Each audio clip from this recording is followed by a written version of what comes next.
Parks and Community Services meeting for the city of San Ramon.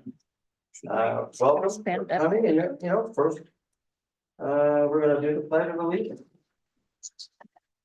Commissioner, will you please lead us in the pledge? I pledge allegiance to the flag of the United States of America and to the republic for which it stands, one nation, under God, indivisible, with liberty and justice for all. All right, will you throw out the first pitch? Sure. Okay. Give me the Roll call, please. Alrighty, Chair Dorlick, All present. Vice Chair Mitra, Present. Commissioner Breed, Present. Commissioner Levy, Present. Commissioner Lopez Lucy, President. Commissioner Osland, Present. Commissioner Owens, Here. Student Commissioner Tattapali. Present. Thank Yeah. you. To see you. Yeah. Yeah. All right, do we have any special items or extraordinary announcements? We do, as a matter of fact. Hands up. All right, so just a quick note. I know we emailed and we're trying to get the information out, but we are going to have a special meeting on 4/24 at 7 o'clock, and that's specifically to review the CIP and the PCS department budget and goals for next year. And I'm sure some of you have probably been hearing it. You had the financial presentation last month, but the city has a significant shortfall in the budget. So at this point, the city manager has directed staff to develop 5, 10, and 15% cuts, as well as some revenue generating ideas, which we have done. We have been this road before, and hopefully, well, maybe this will be the last time, but that's where we're going. So at this point, we have 127 individual cuts and revenue measures, which total over $1 million in the cuts and 400,000 in revenue increases. So the city council will be reviewing all of those on April 23rd, which is literally the day before our meeting on the 24th. And I kind of recommend that you may either want to take a look at their staff report, because that will detail it'll be consolidated a bit, but that'll detail what the cuts that we're putting forward are for their consideration, at least at the 5 and 10% level, not the 15. And we'll also give you kind of a chance to see that and preview it. The city council will have their meeting, and hopefully we'll get some direction so that when we meet on our special meeting on the 24th, I'll be able to give you a much better picture of what those cuts are, the detail, and kind of what's going on with their budget this year. So this has been a very fast moving train. I want to keep you as updated as I possibly can. And so hence this edition of the special meeting then, and what we're doing. So Sounds like the train is on the right track then. we're still on the track. So Yeah. that's the important part. Also, I know that we've got the teen council application review is done. Thank you, our reviewers. Great job. Thank you, Julia, for putting them in a spreadsheet. That was really very helpful. And now we're moving into the interview stage. I'm not sure if we got consensus yet on the dates of April 16th. I think the two dates that were proposed were April 16th to the 19th or April 22nd to the 23rd. So that's Commissioner Mitra, Owens, and Levy. So maybe after this meeting, if you can get with Kathy Schiller just to confirm so we can get those that all done. Okay, and then a couple more things. We have some great upcoming events. Lots of still fun happening despite us having to deal with some budget cuts. We're still moving and shaking and making things happen. So our wonderful Historic Foundation is doing Sheep Shearing Day on this Saturday, April 13th. So if you haven't got your tickets, you can get them at the gate. And I'm sure that Commissioner Osland may mention that. Yes. April 20th, we have Lady K and the Kings of Swing concert. That's super fun. April 21st, I'm sorry, you might be late to the table on this one, but our presenting series featuring Tizra with Zakir Hussein, I believe is sold out. So there might be a waiting list there somewhere if you're desperate. Tickets. There you go. We're really excited about that, of course, because I understand Zakir got a Grammy. So at this last Grammy, so it's kind of exciting. And then on May 4th, I can't skip that. April 25th is our Voices of San Ramon Teen and Young Adult Open Mic. And on May 4th, it's kind of exciting. It's a partnership with our Children's Maker Market. That's going to be at the Doherty Station Community Arts Center. It's a group who put it on last year outside in the park. And so now they've partnered with us and it'll be up at the Dory Station Community Arts Center. So it's all children who make crafts and sell them. Oh. So definitely something to go see on May 4th. And then my last announcement is you might have noticed the minutes were inadvertently left out of your packet. So you don't have to approve anything because you don't have anything to approve. So we'll have both those sets in your May packet. Okay. That's it. What's on it? Do you know what the Makers Fair is, the time? I don't know. All right, I can look it up. I'm good. Yeah, That's right, I'm sorry. I'll look it up. I think Sorry. my gut is telling me it's like a 10 to 3, but I don't know that, so double check me. All right. Thank you. Thank you very much, Director Coleman. And we have the temporary employee of the month.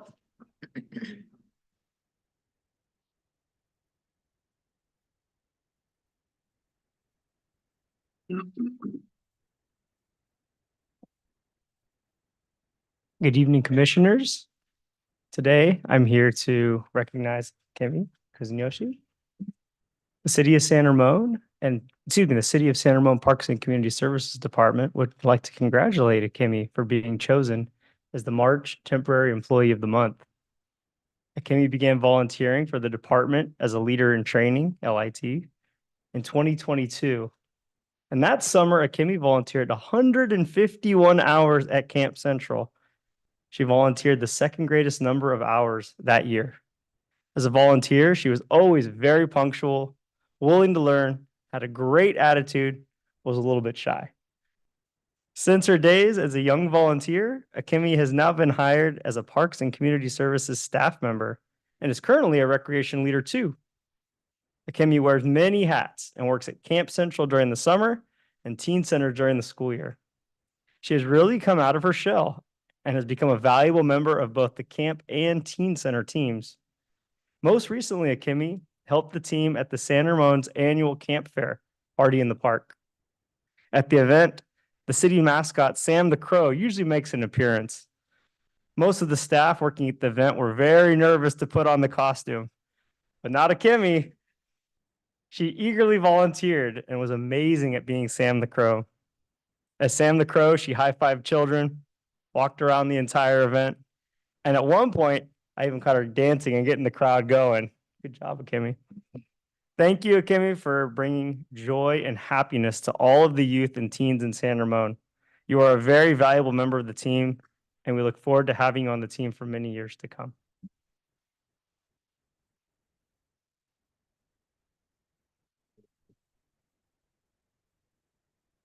Certificate that you can So much. put up on the wall. And a mug. I could eat a lot of clothes. Do I have anything you want to say? Well, I want to thank Andrew for giving the opportunity to work at Venture Club and other camps. It's been a learning experience that helped me grow personally, come out of my shell. Yes. So I want to thank you so much. Excellent. Thank you. Well, Will, you gotta get a picture. There might be a photo moment back here. Okay, there we go. Oh, let me get on the other side. Photo moment. Oh, yeah. There we go. Excellent. Excellent. Even signed it.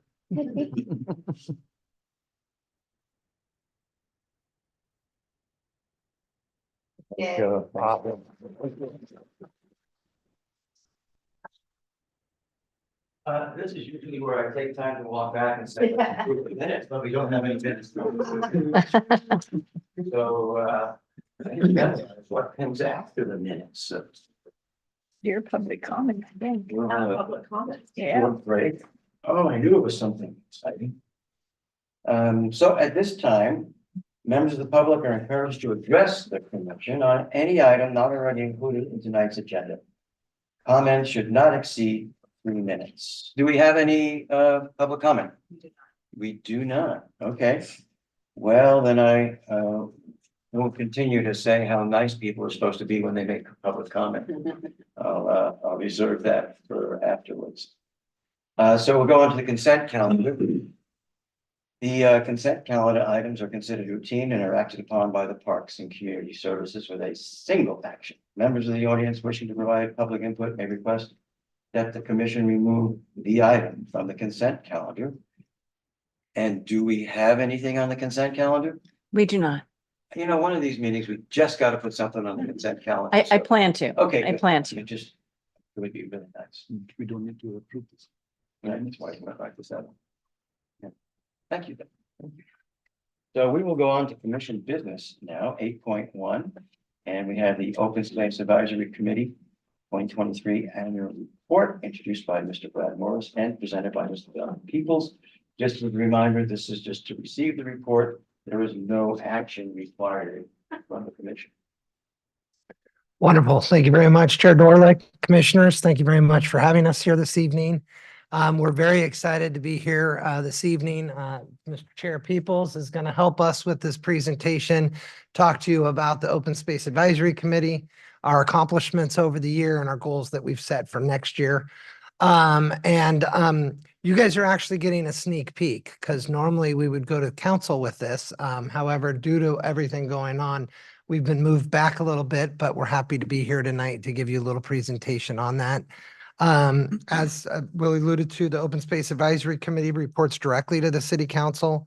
The committee's 2023 annual report is provided as a courtesy to keep the Parks and Community Services Commission informed of the accomplishments and the goals of the open space as it relates to the achieving goals of the Parks, Trails, and Open Space Master Plan.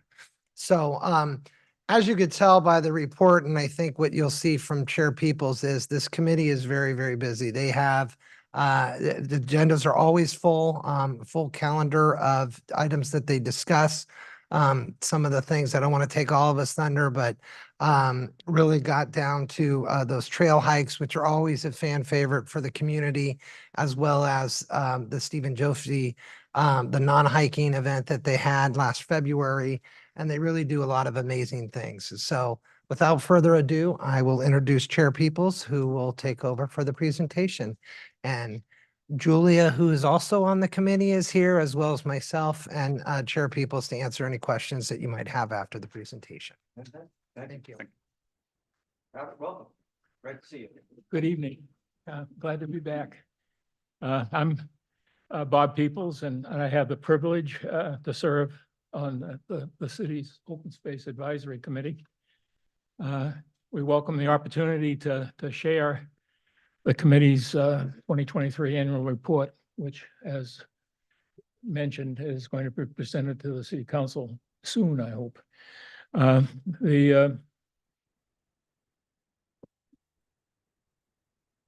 I just need to.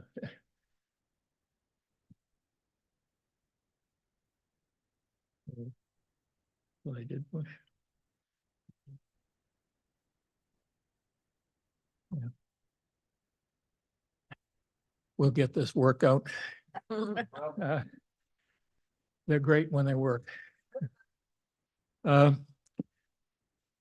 are no changes in the membership of the committee this year. You know, we continue to appreciate the involvement of Commissioner Osland, who's a member of the committee as well as the commission's liaison to the committee. Council member Rubio, you know, now serves as the alternate city council liaison in lieu of council member Burrows previously.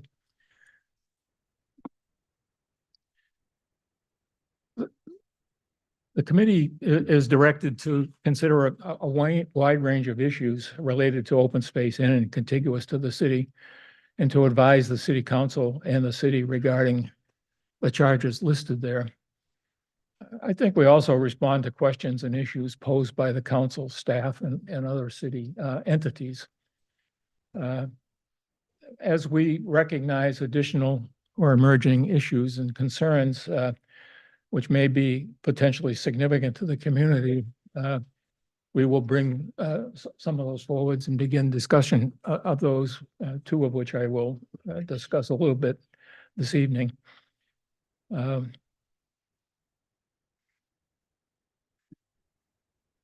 Committee goals are based on the charges to the committee, but also we take into consideration our ongoing activities and the involving situation regarding open space in and contiguous to the city. This has resulted in the development of 3 programmatic goals, which we believe will result in fulfillment of our mission, but also help us to organize and focus our efforts. Protection and preservation of open space in and contiguous to the city remains a core goal and priority of the committee. To understand community interest in and concerns about open space promotion has been and remains another longstanding focus of the committee. And the committee also understands that it should encourage and facilitate stewardship and appropriate use of open space.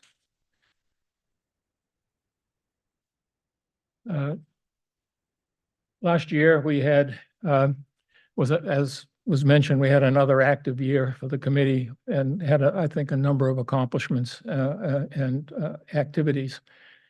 We had received 10 presentations pertinent to our responsibilities, from committee members and city, county, and East Bay Parks staff. I think the variety of issues and topics involved, is evident from the list on the slide. We had a field meeting in May, which focused on the Tasahara Valley area, contiguous to the city, emphasizing East Bay Parks' plans to connect their Tasahara Creek Trail to the city's Tasahara Ridge Trail up through along the edge of Camp Parks.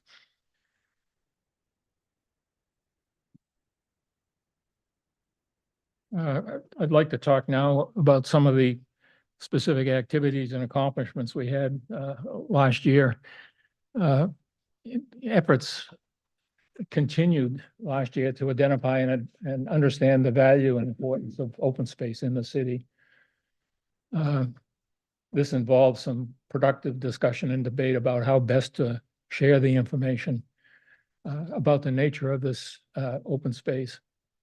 And it consumed a great deal of our time, but I think it was a productive use of that time. The city is blessed with much open space. We see it, the vistas from the city, but we also in the city, we see an awful lot of green space. This includes, our parks, but also a lot of landscaping. The HOA common areas are left open and available to people to see. Stream corridors contain a lot of very attractive open space, particularly riparian forest areas.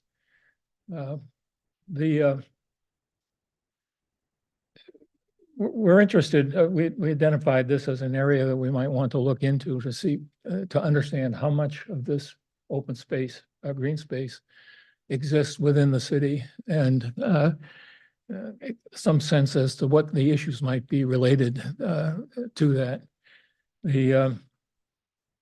But I think the central issue that we kind of focused in on the committee revolved around how to present the information about open space or green space while not encouraging or facilitating public use of private property other than viewing that open space or green space from public accessible areas.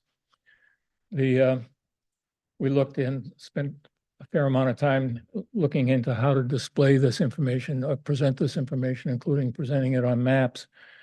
But there were we identified several issues with that.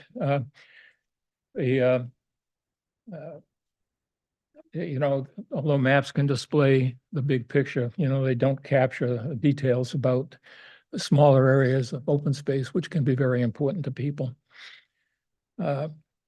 I think we also spent a lot of time talking about the values of open space in the city, in the urban environment that we live in. People notice when open space or green space is removed, trees are cut down or otherwise. And I think that this, is just an indication that it's important to people. But there is also an awful lot of research in the past and ongoing research, which has demonstrated the whole range of benefits to people and society from maintaining open space. There's a lot of health benefits for people, both mental health and physical health, of having access to open space, sometimes even as limited as a tree outside a window. I mean, there's been research that shows there's value of having that. And that's part of the reason why we have focused on that. We did not complete that effort last year, and we're going to try to finish it up this year. We hope to provide a report to the city council and the city, summarizing these values that open space has, green space, but also describing in fairly general terms, the type of open space, green space we have in the city, the extent of it, the quantity of it, and so forth.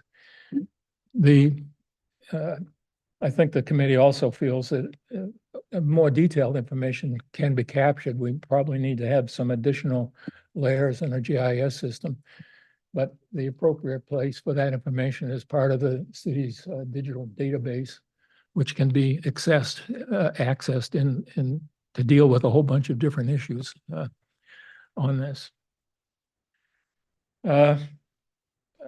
We had intended last year to assess funding up requirements and opportunities for a range of open space protection and management activities, but that was deferred pending further research by the staff.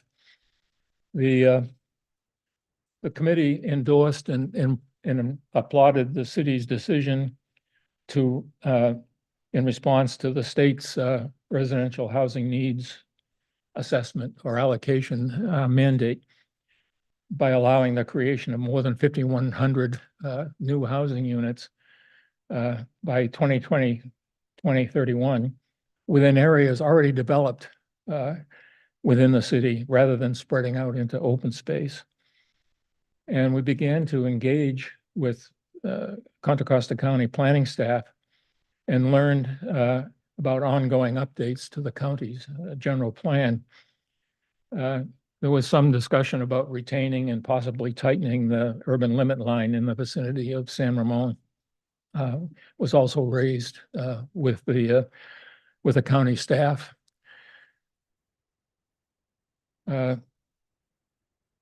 Several of our activities last year supported the goal of facilitating stewardship and use of open space.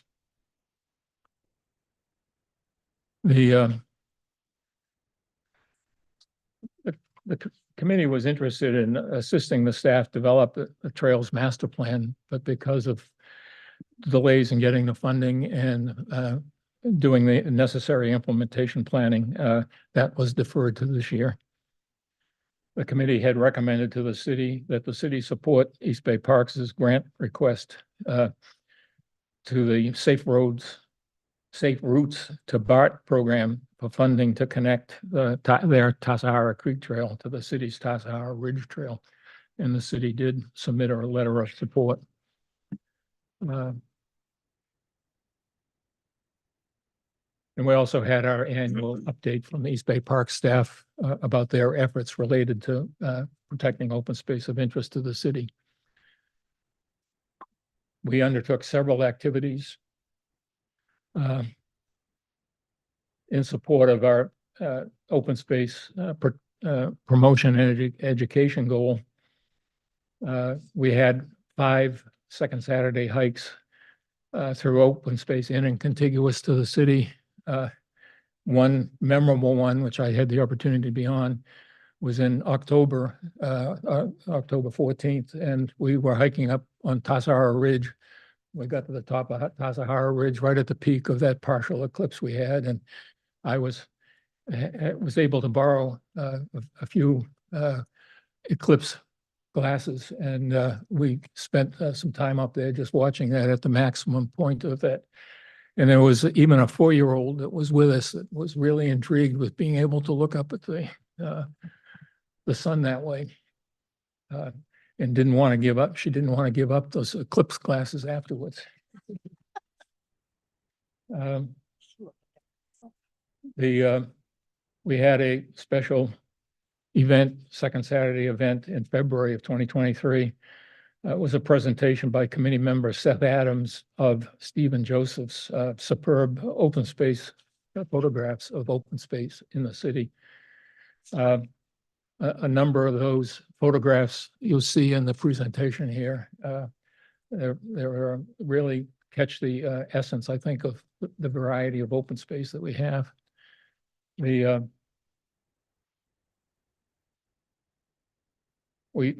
committee was represented at two large community gatherings last year. For the second year, we had a booth at San Ramon's Art and Wind Festival. And we also had a booth at the Expo for Education as part of the San Ramon Valley Education Foundation's 40th annual Run for Education in October. And we interacted with several hundred people, almost a continuous interactions with people during these events. We were able to celebrate the city's, or emphasize the city's 40th anniversary and, its long connection to trying to protect open space. And people were contacted. We had a panel up there with some columns on it and dots, and people could express, indicate, what open space means to them, and then had some interesting results from that. A long-standing desire of the committee has been to host an open space advocates forum in the area. And we kind of initiated that last year with a survey that went out to potential invitees and the community. Unfortunately, due to limited response, we have indefinitely postponed any further work on that until the need for it begins to become apparent in the future. And again, the committee had provided feedback and suggestions about the city's online presence related to open space. This year, 2024, the committee is undertaking a number of challenging tasks as we continue to get involved in open space issues. In support of our protection and preservation goals, we plan to submit the report about open space, green space in the city this year. We hope to have it finished this year and submitted to the city council and to the community. We want to broaden our focus on the financial aspects of open space protection, stewardship, and use, to include funding needs and sources of open, of our open space partners, in addition to funding city efforts. We've already received the presentation about the city's 2024 funding measures. We're going to be seeking more detailed information about the city's open space fund. And we hope to explore a range of other funding options and opportunities available to our partners, and how the city can assist them with their efforts to protect open space contiguous to the city. That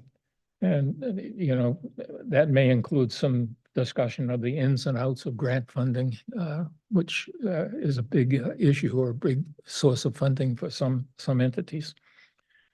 The city and county planning staff, we've asked for presentations from them to provide a sense of looking ahead to the trends and upcoming events and actions that might impact or influence open space, as well as enhance its protection.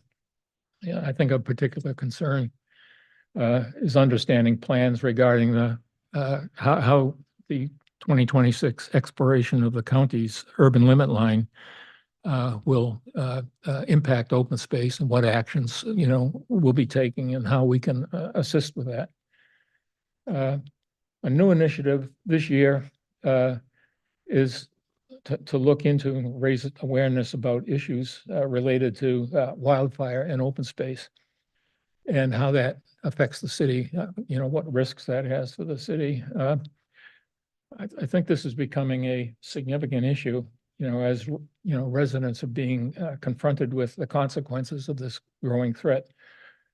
Particularly the increased cost and even the continued availability of fire insurance, which I think, if people aren't aware of it yet, it's going to hit them in the pocketbook pretty hard this year.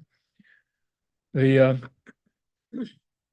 want to better understand, as well as raise awareness about the role and history of wildfires and local ecosystems, as well as the risks and threats of wildfires in local open space to the community. And I think perhaps most importantly, how they can be reduced, those risks can be reduced. And we'll be discussing how best to approach this. There have been some approaches suggested, and we'll see how it works out. It's an area we would want to try to get broader public involvement. Regarding the stewardship and use goal in 2024, the committee will continue to respond to and assist the staff in developing the new Trails Master Plan for the city. We'll continue working and supporting our partners regarding open space of interest. We hope to engage with some of those partners with presentations this year, particularly the Tri-Valley Conservancy, which has gone through some very difficult times recently, and we need to re-engage with them. We have ongoing relationships with Save Mount Diablo and John Muir Land Trust, but as well as East Bay Parks, but we need to re-engage with the Tri-Valley Conservancy. In support of our outreach goal, we're hoping to provide an open space progress report to the committee this year, to the council this year. And it'll build on the committee's vision for protecting open space contiguous to the city that was provided in September of 2022. The committee will host only 4 hikes this year. We've already had a second Saturday special event by Susan Alcon talking about her involvement in hiking, and we will have a booth at the Art and Winds Festival this May, and we'll continue to provide feedback and suggestions for enhancing access to and content of the city's online presence regarding open space. Thank you for the opportunity to highlight goals and accomplishments this year. I'd be pleased to respond to any questions you may have. Excellent. Thank you. Thank you very much.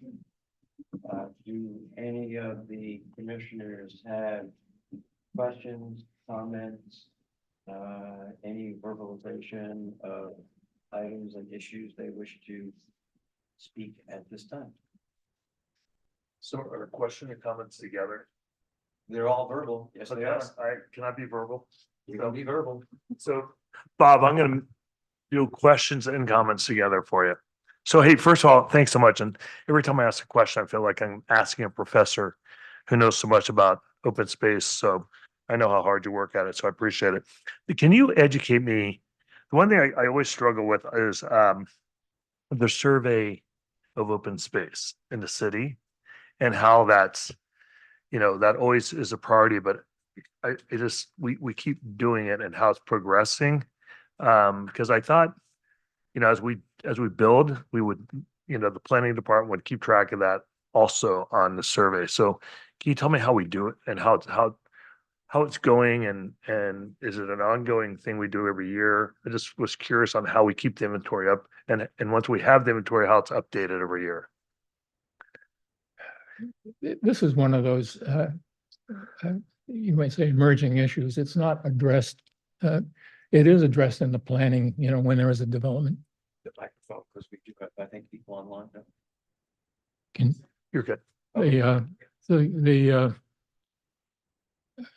open space and green space, and we're talking about looking at the area within the city. We've already looked at the contiguous areas uh, around the city, and we're now looking at within the city, and there is open space and, smaller areas of green space in the city.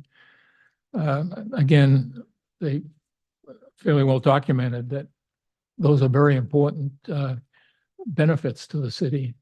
In some respects, it's a resource that the city has, but we don't have a really good handle on how much is there. We have some information, we can use the city's database and the GIS system to identify things like parks. We can identify HOA open areas, but we don't have a good handle on, things like stream corridors.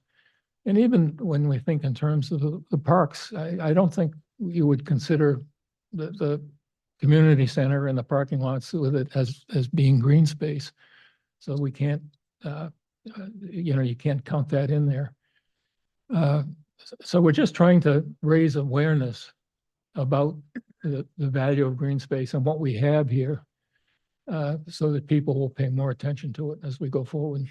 Okay, so we have an inventory and we're creating inventory on it. So I got it. Okay. And then just some quick comments. I love the wildfire thing. I think I talked to Kathy. I think that's awesome that you're doing that. And there's a lot of ways you can go with it. And I know the scope is kind of narrow, but I think as we learn about that, and I know San Ramon Valley Fire Department does prevention on it, but I think that's a really important topic. So I'm glad you guys are tackling that. Thank you for always being at the Art and Win Festival. I think it's important, and I watch you educate people about open space. I think it's awesome. And then the hikes and also the Stephen Joseph. I thought Stephen Joseph thing was great for people to do that. And how do we advertise that a little bit more? So I'm gonna get educated on the trail map from Kathy. I sent her notes so I can understand that it's longer, but I may pull you aside to understand how that's working too. But thank you so much for all you're doing. That's super helpful. Appreciate it. Commissioner O'Connell, do you have any questions or comments?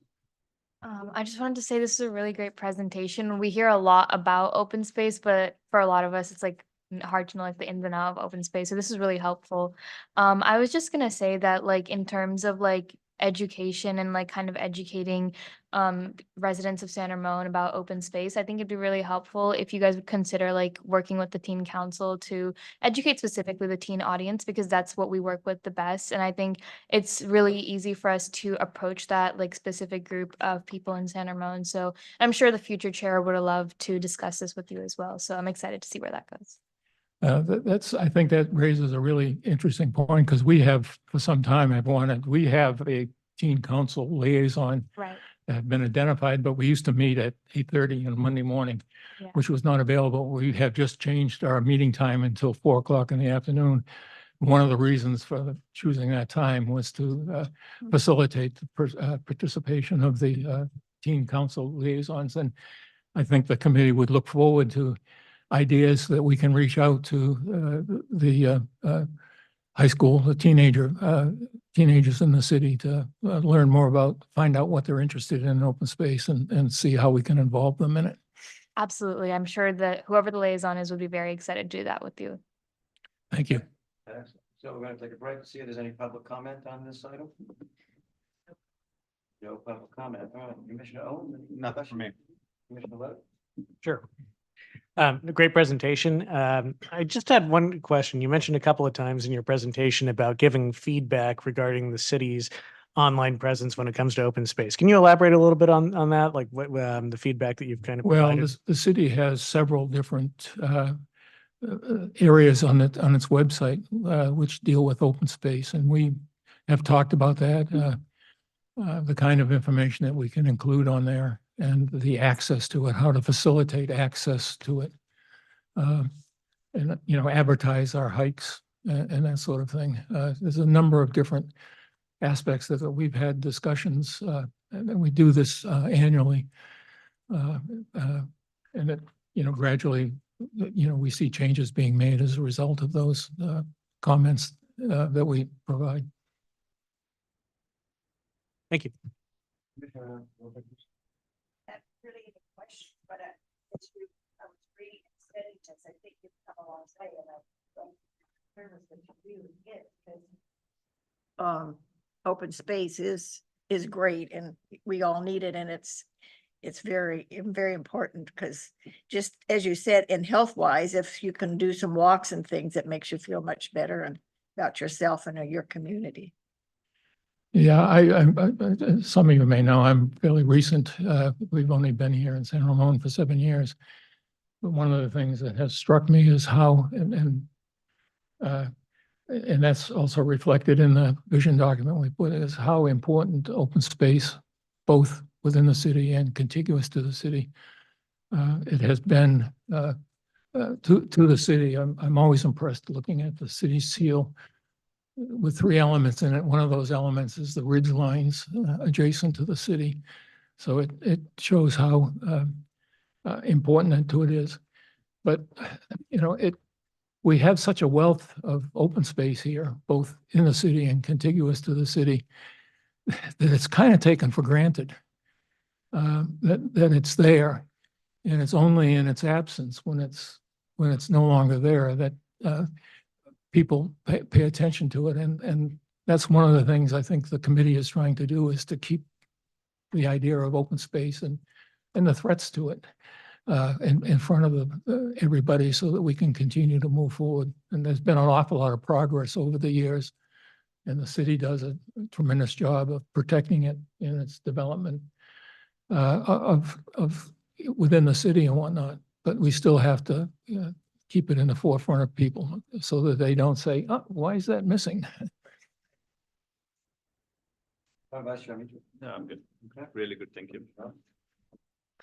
Thank you, Bob. Always great to hear you speak about all this beautiful space that we have around us, all this greenery. And I really had enjoyed serving on the committee with you.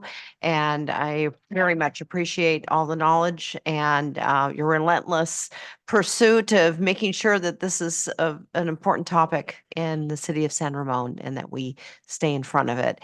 And I really love that we have a presence now at our public events, that we're making that kind of part of our DNA. I'd love to see more of the commissioners out at one of our hikes. So I'm going to start to really give a little peer pressure. We have 5. We have 2 in the fall and 2 in the spring, and we have 1 in the winter, and that's usually our non-hiking event. But it's really fun, and you get to meet the citizens in the community, and they're all ages, and it's a great way to start your Saturday. So thank you, Bob, for all you do, and we're so lucky to have you. Everybody that's interested can join us this Saturday up on Tassajara Ridge. If you have a good umbrella and raincoat or something, and some boots that you don't mind getting covered in mud. Well, thank you very much for your time. Thank you. Thank you. Thank you. All right, we will move on to 8.2, which is the staff report, review and approval of the final design of the Ramona Park Playground replacement and part of CUI Playground Upgrade Project CIP 955423. And we will have to review and approve the final design as part of our meeting this evening. And I believe Director Hyman, you'll be leading the conversation. I will be. And Fantastic. so I do want to give the shout out though to Brent Scroggs, our Public Services Program Manager. He's put together a great staff report. He brought this twice to our facilities committee and he's put together this PowerPoint presentation. However, he had a family emergency out of state. And so I will be giving his report. And we also have the Public Services Division Manager, John Bell, and the Public Services Analyst, Jeanette Fuentes, past Parks and Community Services staff, to assist with answering any questions if needed. So, like as Chair Dorlick said, we're looking for approval of the design for the Ramona Park Playground replacement. I've got the little PowerPoint, which I've also given you a hard copy of because I know sometimes it's hard to see. So you can either look up or follow along. So just a tiny bit of background as we kind of dive into this. Ramona Park has been identified as a park with a play structure in need of replacement. It's really because it's aging and it's a train-themed wood playground. And of course, wood is a fabulous material, but it does not last like metal and plastic. It splinters, it breaks, it needs lots of attention. So the existing wooden playground has been used since the park opened, and it's very costly to maintain, and it has a lot of safety issues from the failing wooden structures. It just requires a higher level of maintenance, more than a traditional metal and plastic play structure. So that's kind of the crux of this issue. The current recommendation provides a new playground in both the 2 to 5 area and the age 5 to 12 area. The proposed recommendation maintains the train theme of the park. And just as a little explanation, in case you don't know, the name Ramona Park, the park was named that in honor of one of the very first parks in this Tri-Valley area. It wasn't located in specifically that location, but historically they took the train from San Francisco out to the park for the day. And it was like a big thing, and it was called Ramona Park. It was actually a money-making venture for the family who owned it. So they paid to come to the park and have a picnic and do this thing. It was really their first park that was in this area at all. So that park is named after that initial park. And that is why it had a train theme in the first place, to kind of commemorate that the community historically took the train. There's also a historic interpretive sign out there that we're working on redoing to bring the pictures back and the narrative back so that everybody can see and read the story. The park right now maintains the train theme.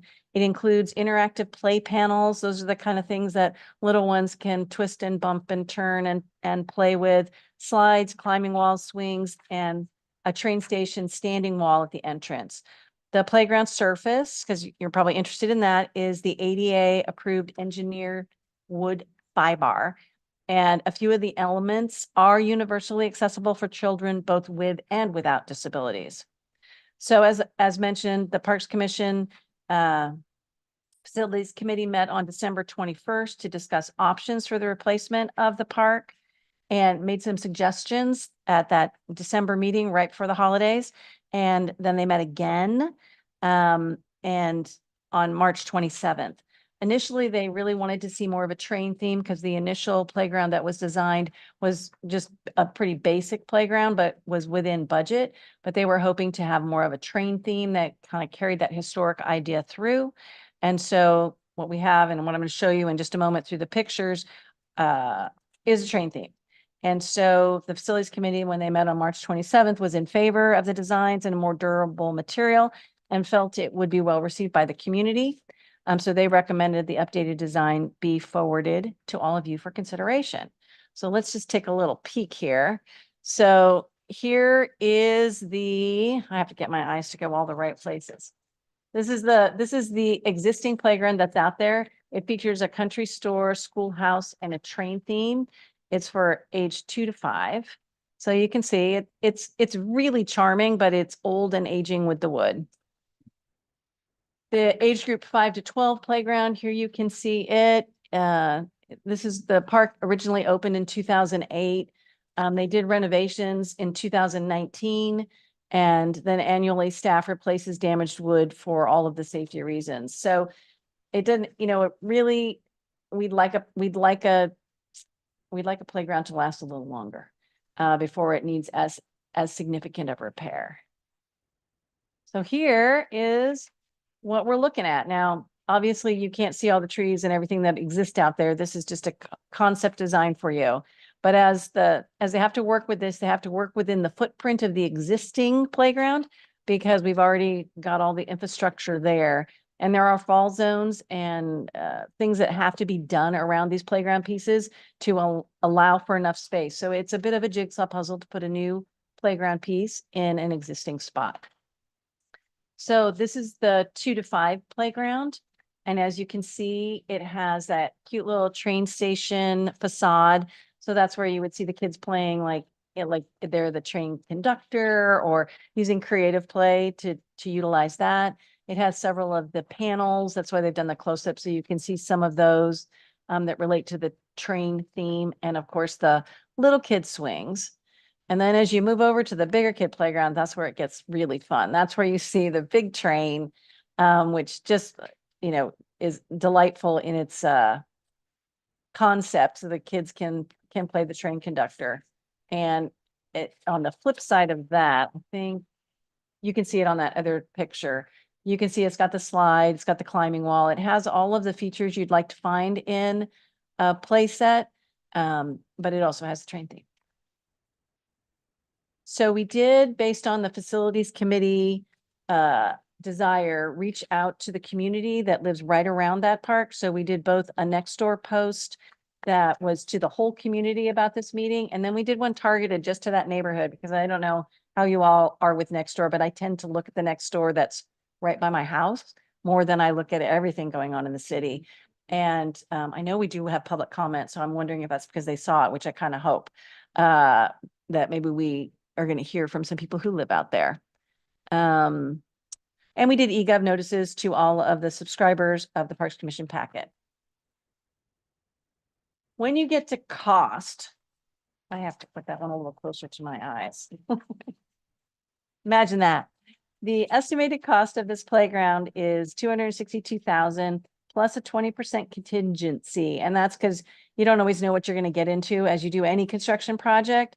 So that brings us to a total of $314,000. The project is funded by CIP 955423, which is our citywide playground upgrades, and it's out of the Park Development Fund. So with approval of this, the staff will move forward with City Council approval to contract with Miracle Play Systems. And once the contract is executed, work would begin this summer with completion by fall. Now, we do have a slight shortfall in the budgeted amount, so we will have to go back to council to get another appropriation from the Park Development Fund. There are currently funds in there, so there's a balance and it can be done. So it's one of those things, however, that, we need to act or not act, because I don't know if those funds will still be available as we move into, next year. So with that, I'm finished with my presentation and hand it back to you. Well, why don't we hear from our residents first? We do have a public comment from Emily Singh. Please. And thank you so much for coming to the meeting this evening. We appreciate your participation and interest in the community. Hi, I'm Emily Singh and I'm a resident in San Ramon. I have 2 children with special needs. One which is here's my little guy. Brought him a full photo. I couldn't bring him with me today. He is nonverbal and he's an eloper, which means he runs at any opportunity. And sorry. I'm here today to discuss the lack of fence enclosures around public playgrounds in San Ramon, making it very difficult for young children and children with special needs to play safely. Last year, I wrote to Kathy Heineman, and while my comment was well received, it was not implemented. Elopement is a huge problem for many children and older children with special needs. When without the proper fencing in place, it's very difficult to bring them into the community to socialize and use spaces with their peers. Elopers like my son, they don't stop when you call their name. Thank you. Sorry about that. Okay. They wander and they have trouble with danger and situational awareness. So a physical barrier will help them so much just to make sure they don't venture out too far. So I'm not talking about, chain link fence or something. I'm talking about, something that's 3 foot tall, metal enclosure with a gate on it. So to my knowledge, none of the parks in San Ramon currently are fenced. And even Athens Downs, which, boasts inclusivity and disability friendly, is not fenced. Parks within the elementary schools are fenced, but they're off limits during school hours and oftentimes don't include play equipment for the younger crowd. So when I review the Ramona Park design, which you are approving tonight, it does have a wooden fence around the broader perimeter that's, open and kind of more decorative in nature. But I don't see, the secure fencing that that I'm looking for, with gates kind of directly around the play structures. So I would like to request the board to consider incorporating this into the design so that and have this key feature incorporated. Thank you for your consideration. Are there any other public comments? All right, then we will start in this case, since it's a report, with any clarifying questions, Commissioner? You mentioned there's a shortfall in the budget. Mm-hmm. What are we talking about? Is it a Believe big chunk it's or? 60,000, am I right? 6,500, yeah. 60,000. So we're considering going to the Park Development Fund to, Yeah, there is a balance currently in the Park Development Fund with other projects that had like I think a little overage. And so there's some money there that we would be hopeful that the council would allocate to this project so that we could complete it. are there any grants available? I know that we have applied for grants for other parks for improvements, and I'm just curious, have we explored that? Where are we with around that? Well, we often do look at the grants and we apply for them when we see that we can be competitive. Our hardest issue getting around is that we're a very affluent community. And so when they're competitive grants, we go against cities that are not as affluent and they get more points for that. So we fall lower. So it's not as easy for us to successfully attain a grant as it is for somebody who only has 2 or 3 parks in their community and they are going for a park grant. We do the same thing, but we have 62. So it's very difficult for us to succeed. It's not that we don't keep trying.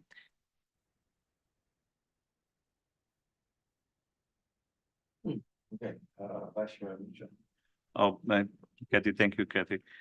Yeah, I had a similar question about the shortfall of 60,500. Where are we going to trying to do that? So probably we answered that one. So this is not approved yet, right?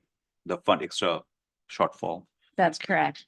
The funding, though, the actual playground cost is 9,000 over budget. The majority of that fund is in the contingency for the project. So that might also help you understand why, you always put a contingency on there in case we don't know what's going to happen, but that's also how you end up with funds back in the CIP because maybe the contingency is not needed. Okay.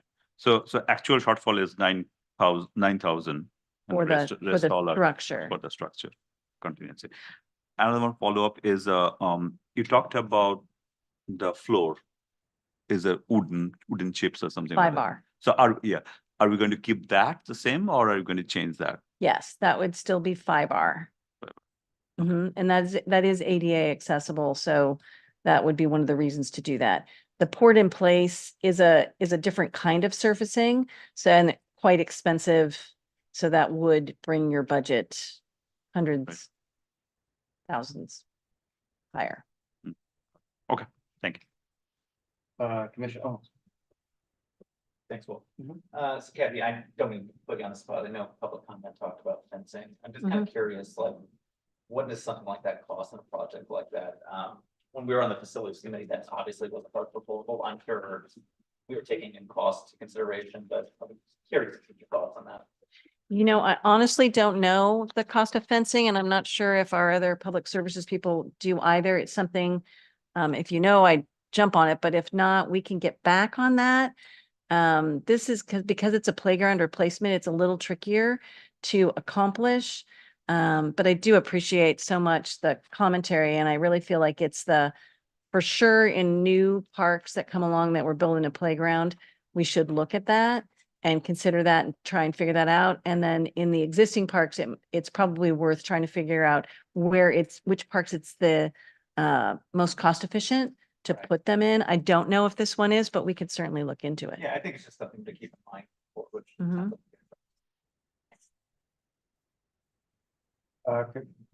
Commissioner Reed.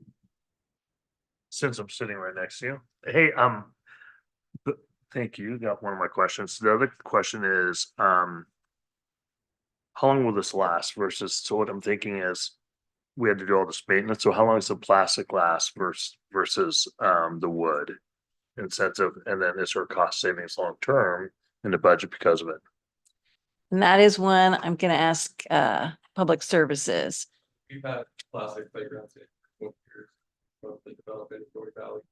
The wood, we were budgeting $2,000 to $5,000 every single year for replacement parts, pieces, splintering.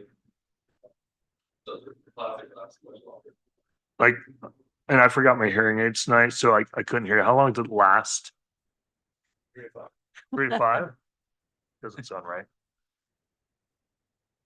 So really the question is this, what we're putting in, how long will it last for till we replace it? Well, we have playgrounds from the Doherty Valley from the beginning when they were built, 15 to 20 years. Okay. And you're saying we'll save 3,000 a year from maintenance of the current structure, correct? Minimum, we were going 2,000 to 4,000 budgeted for replacement parts. So 2 to 4. So there's a long-term cost savings, 20 years. And then when we look at the stuff, do we look at like putting, I know it's a silly question, but like recyclable plastic, do we find ways to, part of our ecological mindset is how do we purchase stuff that's, recyclable, ecological? Do we think of, not that we think about that, but do we make sure we try and source smartly and cost efficiently and do them both at the same time? Yeah, we use from a co-op, the landscape structures, Miracle Play Systems. I think we could definitely look into using sources like that for sustainability. Yeah, I mean, I would say, how do we continue to be the end user of sustainability too, right? So, and then Partha hit on the wood fiber thing, and I'm a big fan of like how come I heard Kathy it costs $100,000, but on that wood fiber stuff, how often do you have to replace that wood fiber? We don't replace the entire amount of it, but we replace portions of it underneath swing sets, fall zones, for safety issues every couple of years. How much is that? It can range for a couple $1,000s for depending on the size of it. But we rarely go in and do the entire playground. That would be like a 5 to 10 year.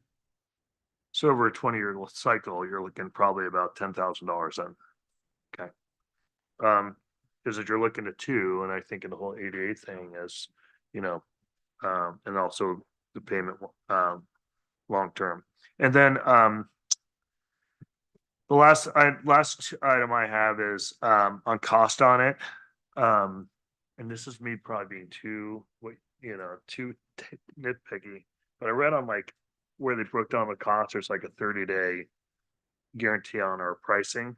So all these pricing that we had in here, is that where we're putting the 20% kicker in just in case things are going up on that? Not for the prices of the structures, just for any unforeseen incidents that may happen during construction. Okay.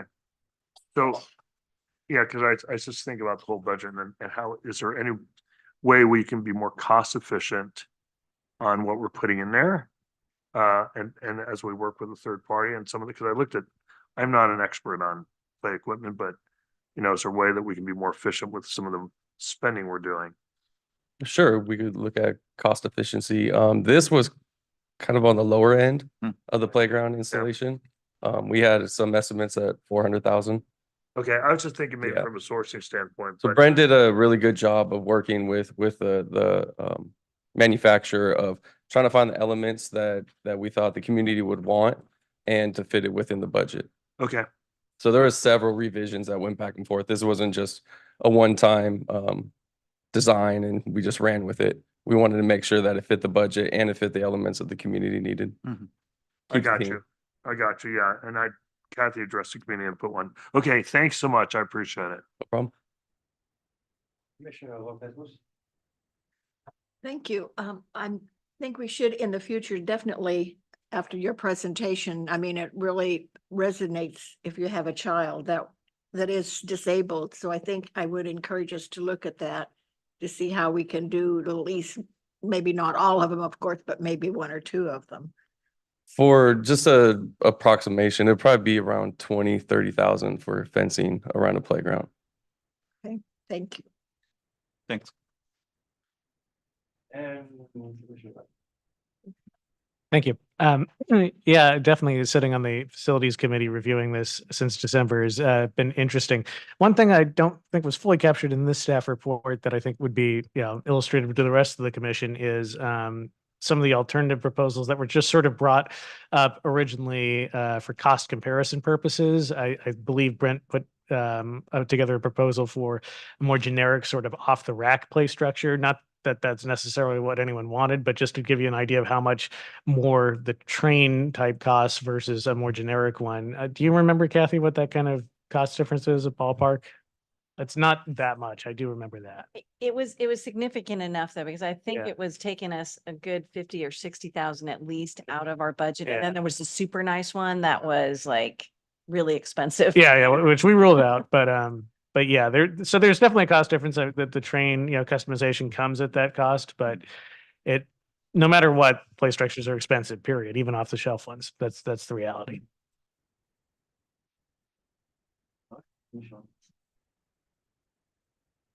So I kind of want to go back to what Commissioner Owen was asking about the fencing. And so there really are, as I think about our community in San Ramon, but also in Danville, where I frequent parks as well, that, yeah, the gating or the perimeter fencing is not popular. I don't see it very often. Let me just say that.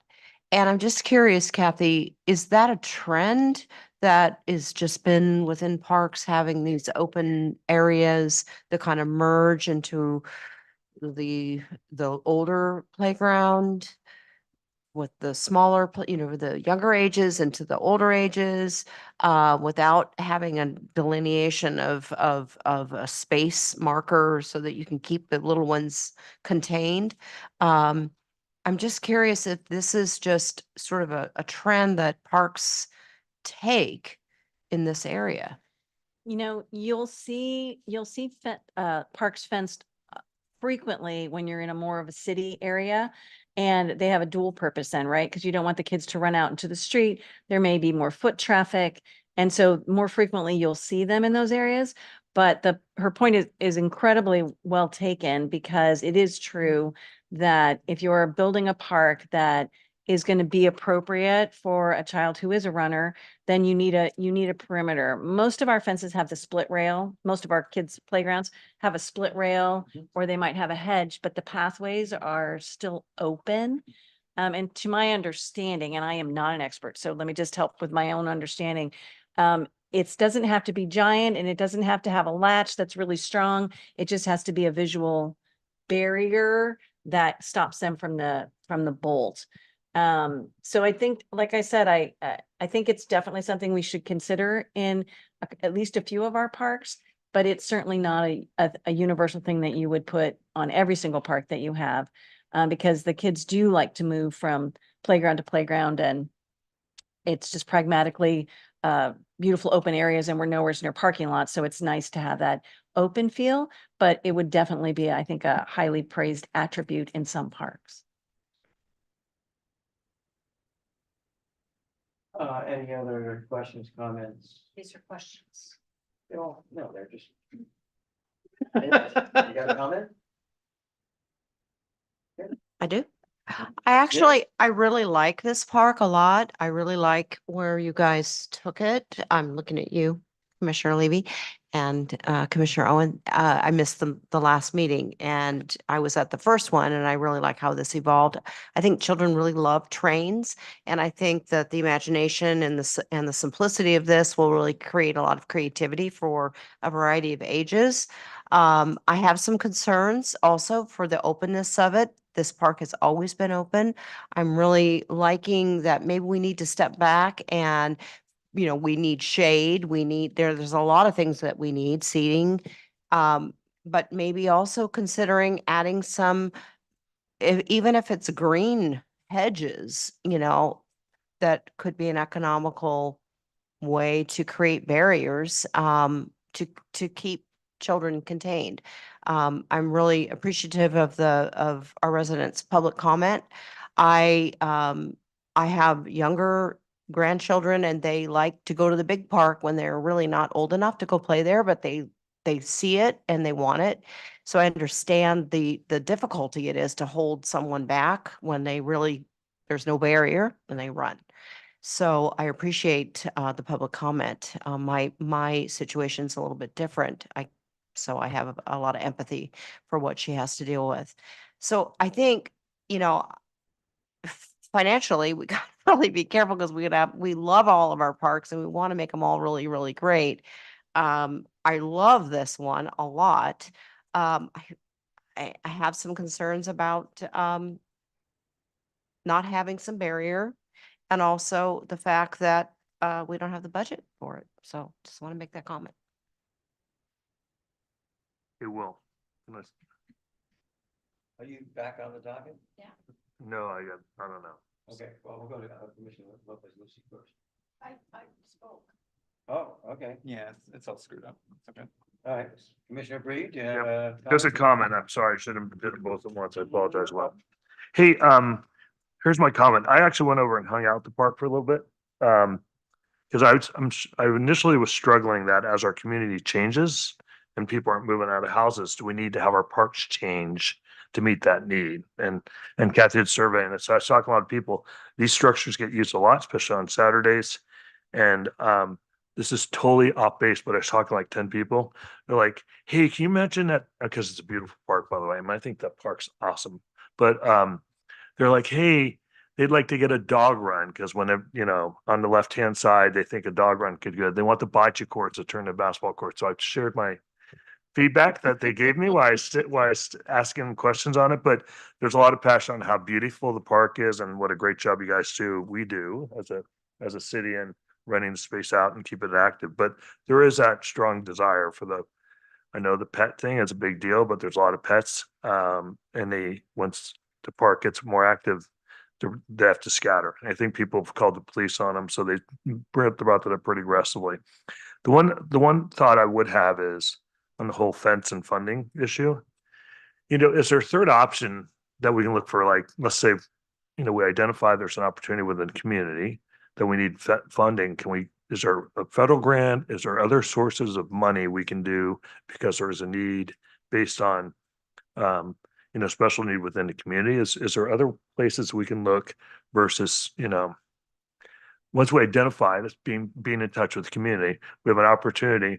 We don't have the budget, but is there a special needs budget? I'm not sure how that works, but I've heard when I was doing some other work that there's some type of federal money, and can we take a look at it once we identify there's a need in the community? So as we do these parks, are we in touch with what the opportunities are? And we don't know what we don't know.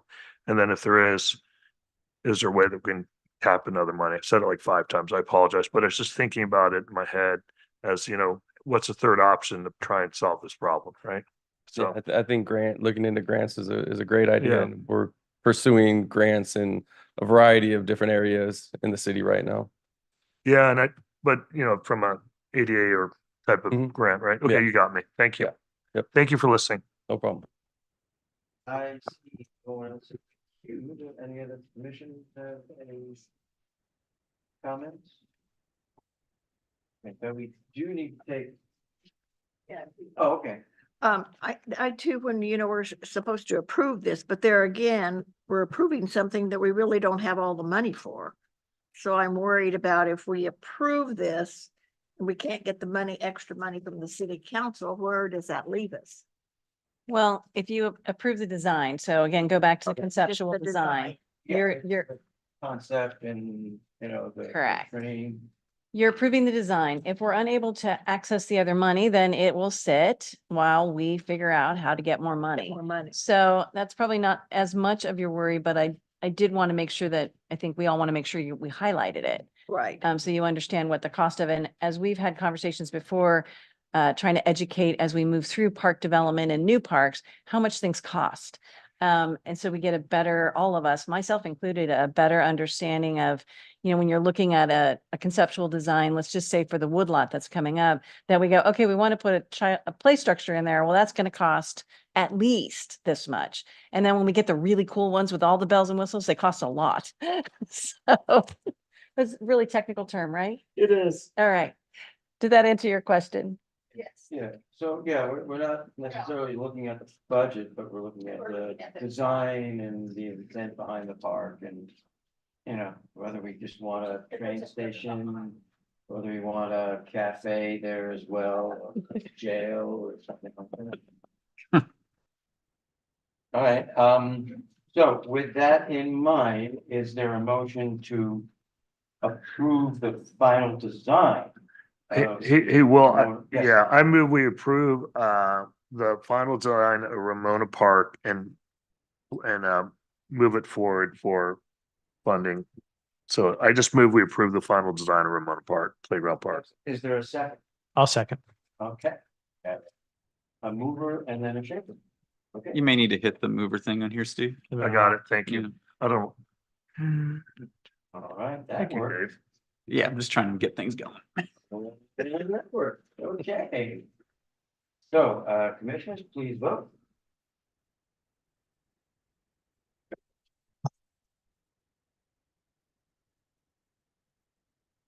And it is 7-0-0-0. Thank you. Thank you very much, by the way. Thank you. And Thank you. just saying again, thank you for your, taking your time and coming to the park with your concerns and, your great, Sorry, I'm gonna laugh. proposal. So difficult. Thank you. All right, we are at 8.3 Parks, Trails, Open Space and Recreation Master Plan Annual Update for 2023. And the recommendation is simply to receive the annual update and provide feedback to staff. And Brad, you just doing adjustments to the microphone? You're gonna be I'm doing Vanna presentation. today. I'm Vanna White. I'm here with the slides. Okay, and Director Hyman will be doing the presentation? Yes. Okay. Brad is doing a great job at tech support today and uh, today you're getting to listen to me talk a little bit. So let me get started here. Get myself organized. So as you know, once a year, we do an update to our master plan. And so it's really to let you all know what's been accomplished over the preceding year. And what you've got now is a PowerPoint presentation that I'm going to take you through that really just encapsulates what we already sent you in your staff report in that giant spreadsheet. I've given you another copy of the giant spreadsheet. And so let me kind of take you through this. So just to give everybody that initial background, in case you haven't looked at your master plan lately, that original plan was adopted in 2020. And the plan kind of clarified the vision. Remember, it was all these meetings with the community. A lot of work was done over the course of over a year. And at the very beginning, the plan kind of clarifies the vision for the next 10 years and picked out these big 10 kind of areas. They're not in any particular order. They're just some of the big focus areas that came out. And that was, as you know, shade and seating along the Iron Horse Trail, paved walking loops, preserving open space, biking and walking path connections, unpaved loop trails, again, walking, cricket pitch, Iron Horse Trail, overcrossing, lighted basketball courts, facility renovations, and nature-based play equipment and programming. So as we kind of look at the master plan, I also would want to remind you that at the back of the plan, there are 95 specific recommendations to be achieved over the next 10 plus years. The plan divides the recommendations into ongoing, low priority, medium priority, and high, and identifies timeframes of 0 to 5, 6 to 10, and 11 to 20 years for completion. Staff has gone through the 95 recommendations and provided very brief updates on the progress made during 2023. The spreadsheet is arranged in the same order as the master plan, and that's really trying to make it easier for you to reference. So if you were going through the giant spreadsheet, you could get your master plan out and it matches. It goes in the same order as the master plan and the at the back, the little spreadsheet. So this presentation is going to focus on the major accomplishments in each of the guiding principle areas. Is it something I said? Yeah. So the guiding principles are kind of how this is arranged. And I didn't repeat, sometimes you'll see on the spreadsheet, it might say the same comment in 3 or 4 places because We've made progress in this area and it hit 3 or 4 goals. I'm not going to repeat that every single time we get to that. I just thought once was going to be enough for you. So suffice to say that some of these hit more than one goal. So one of the big goals in the plan is interconnected. And so as mentioned by the Open Space 2, the staff have begun the RFP process to select a contractor to assist with this trails master plan, which will include the development of new trail loops in open space, finalization of open space classifications. It'll assist in defining the open space aspirational acreage targets and aspirational mileage targets. All things we've talked about, haven't quite got our fingers around. And really, it's about trying to prioritize trail segments and trail where we're going to put trails as we move forward. And we really need a master plan to do that. So that's a big one that we've started work on. Smart Outdoors, our sign person, has been actively pursuing sponsors for the trail systems. They haven't gotten any takers yet, but they haven't given up. The Parks Commission, as you know, provided feedback on a conceptual design for the first POPA, or privately owned publicly accessible park in BR1A. And this one's hits this goal in here as it relates to connecting with the walking district paths. And of course, we continue to keep the city trails and open space web page updated with current hikes and trends. Also in Interconnected, we have got the groundbreaking for the Bollinger Canyon Overcrossing that was held last May. Pretty exciting stuff. That was a big one, so we're really thrilled to see that moving. And the City Council reviewed and approved a conceptual design for the Crow Canyon Overcrossing, which also is going to be huge. Again, it's going to be a funding question, but at least you have to have a plan before you can figure out how much it's going to cost. Which one's gonna get done first? The bridge before the road. There you go. That was funny. All right, we're working with Bishop Branch right now to develop a 20-year arts master plan for the City Walk area that will place art along all of the walking district paths. If you remember the walking district, that was a big deal to try and make things be interesting and lively. And so we're looking at working on that plan now. So you're going to see that coming forward eventually. Well, you saw the first part of it, but you'll see the final plan and how that's all going to come out. You all did the BR6 and BR1A concept park plans that have been integrated into the walking district to provide additional walking loops and connections at pathways. And then we've continued to provide bicycle parking at the Art and Wind Festival, which is something that a lot of people use now because, you know, we're charging more and more for parking. So I think we're seeing more people bike and walk to the event, which is really great. So as we move into out of Interconnected into conservation and connection to nature, we have quite a few things that we've accomplished this year as well. So the open space dedicated to the GAD, which, just to help everybody out, the Geological Hazard Abatement Districts. Those are the green spaces in the city that you can't build something on because they're not stable potentially.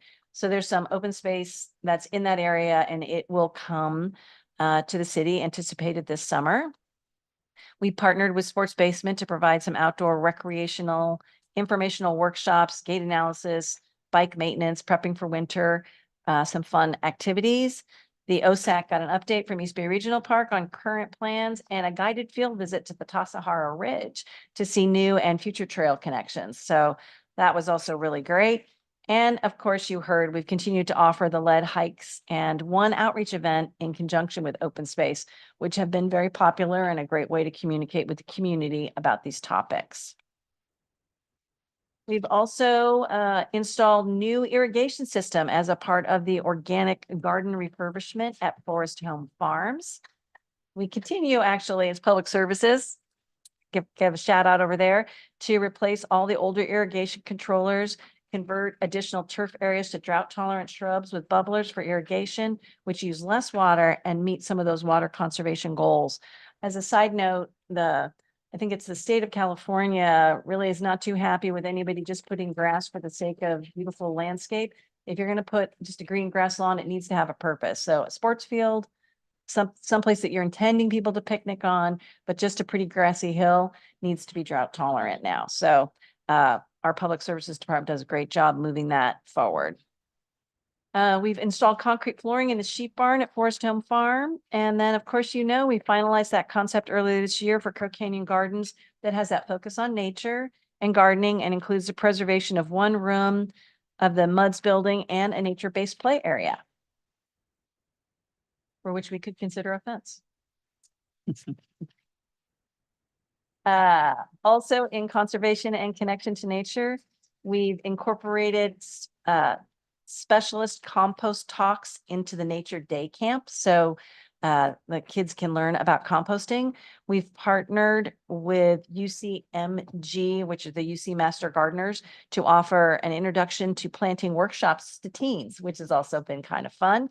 We've partnered with Bishop Ranch and developed a process by which our department is able to conduct programs around Annabelle Lake. So you'll see a lot of movement in our nature programs over this last year. And I might say that we hired our newest staff, and she is just knocking it out of the park with everything that she is doing nature related. Her name is Elise Lightfoot. So if you haven't met her, I actually noticed in the rec report randomly because just showed up in like 3 pictures because she's so excited and so passionate about gardening and nature that she's just going great gangbusters. So you're going to see that area continue to grow, which is something that really came out in our master plan. We continue to work with Smart Outdoors on their efforts to recruit the sign sponsors. We coordinated with Lennar to provide a trail connection between Mill Creek Hollow and Sunrise Ridge Park. So that's one that we're still working on. We're still working out some of the details, but we've started the coordination on that. We met with East Bay Regional Park District to review long-term plans and ask them to consider developing more trails and trail connections to and through San Ramon. One of the goals in the master plan is that collaborative piece and looking for partnerships. And so we try and keep building that relationship with East Bay Regional Parks and keep the communication open. There we go. We continue to work with the local high schools and colleges to recruit a diverse part-time workforce that reflects the community. You actually see that in the rec report today. We had our group interviews, and that is important to us that we continue to do that and continue to try and bring in a diverse workforce that helps reflect the community. We maintained the program levels for youth, special needs, and teens, while also offering new programs in these areas based on what the community wants. We've worked with County Connection and Link Paratransit to offer quarterly on-site presentations and assessments for residents in South County. And that's really important. That's that transportation piece that our seniors couldn't get all the way to Martinez in order to do the assessment in order to figure out that they need help with transportation. So finally got them to come to us, which was really, really a nice thing. We coordinated with County Connection to maintain the Go San Ramon program, which helps people again with seniors with transportation and expand that service area so that we have a larger area that can get to the Go San Ramon. We had both the BR1A and Crow Canyon Gardens concept plans include walking loops with shade and seating. So that's one of those recurring themes in the master plan: walking loops, shade, seating. And so at every point that you've seen a plan or we have an opportunity, that's an area that we try and focus on. And I know I'm still on inclusive, and I have to make the point that there's more pages of inclusive than anything else that we've accomplished. It's the largest area, only rivaled by the next one after it. But I want to say that I'm proud of that, actually, because if I'm going to pick a part of this master plan that I want to make sure our staff do extremely well, I want it to be inclusivity, because I think we're really about community and creating community, and everything that we do in these goal areas really has an impact on people's lives. So that was my little shout out for inclusivity. So we've also converted 1 tennis court at Central Park into 4 pickleball courts, which you need to walk by. They're always in use. Yep. And the lights just got done. So there were some problems because it was a shout out public services again. Really, we shout you out a lot. The tennis court lights were great where they were old, but they were functional. But once we put the pickleball courts in, you didn't have any light in that back corner. So you really couldn't use some of the courts because it was dark in the back. And so public services fixed the lights to the new LED lights on the tennis courts and the pickleball, and they're done. So you can get back out there and play in the nice weather. Excellent. We partnered with the school district to install that cricket pitch at Quail Run Elementary. We're just waiting now for June so that we can do that. We celebrated the 40th anniversary with our gala and our light parade. We offered a diverse presenting series, including our Grammy Award winning virtuoso, Zakir Hussain. So obviously that's coming up in a couple of weeks here, but it's still exciting that we were able to do that.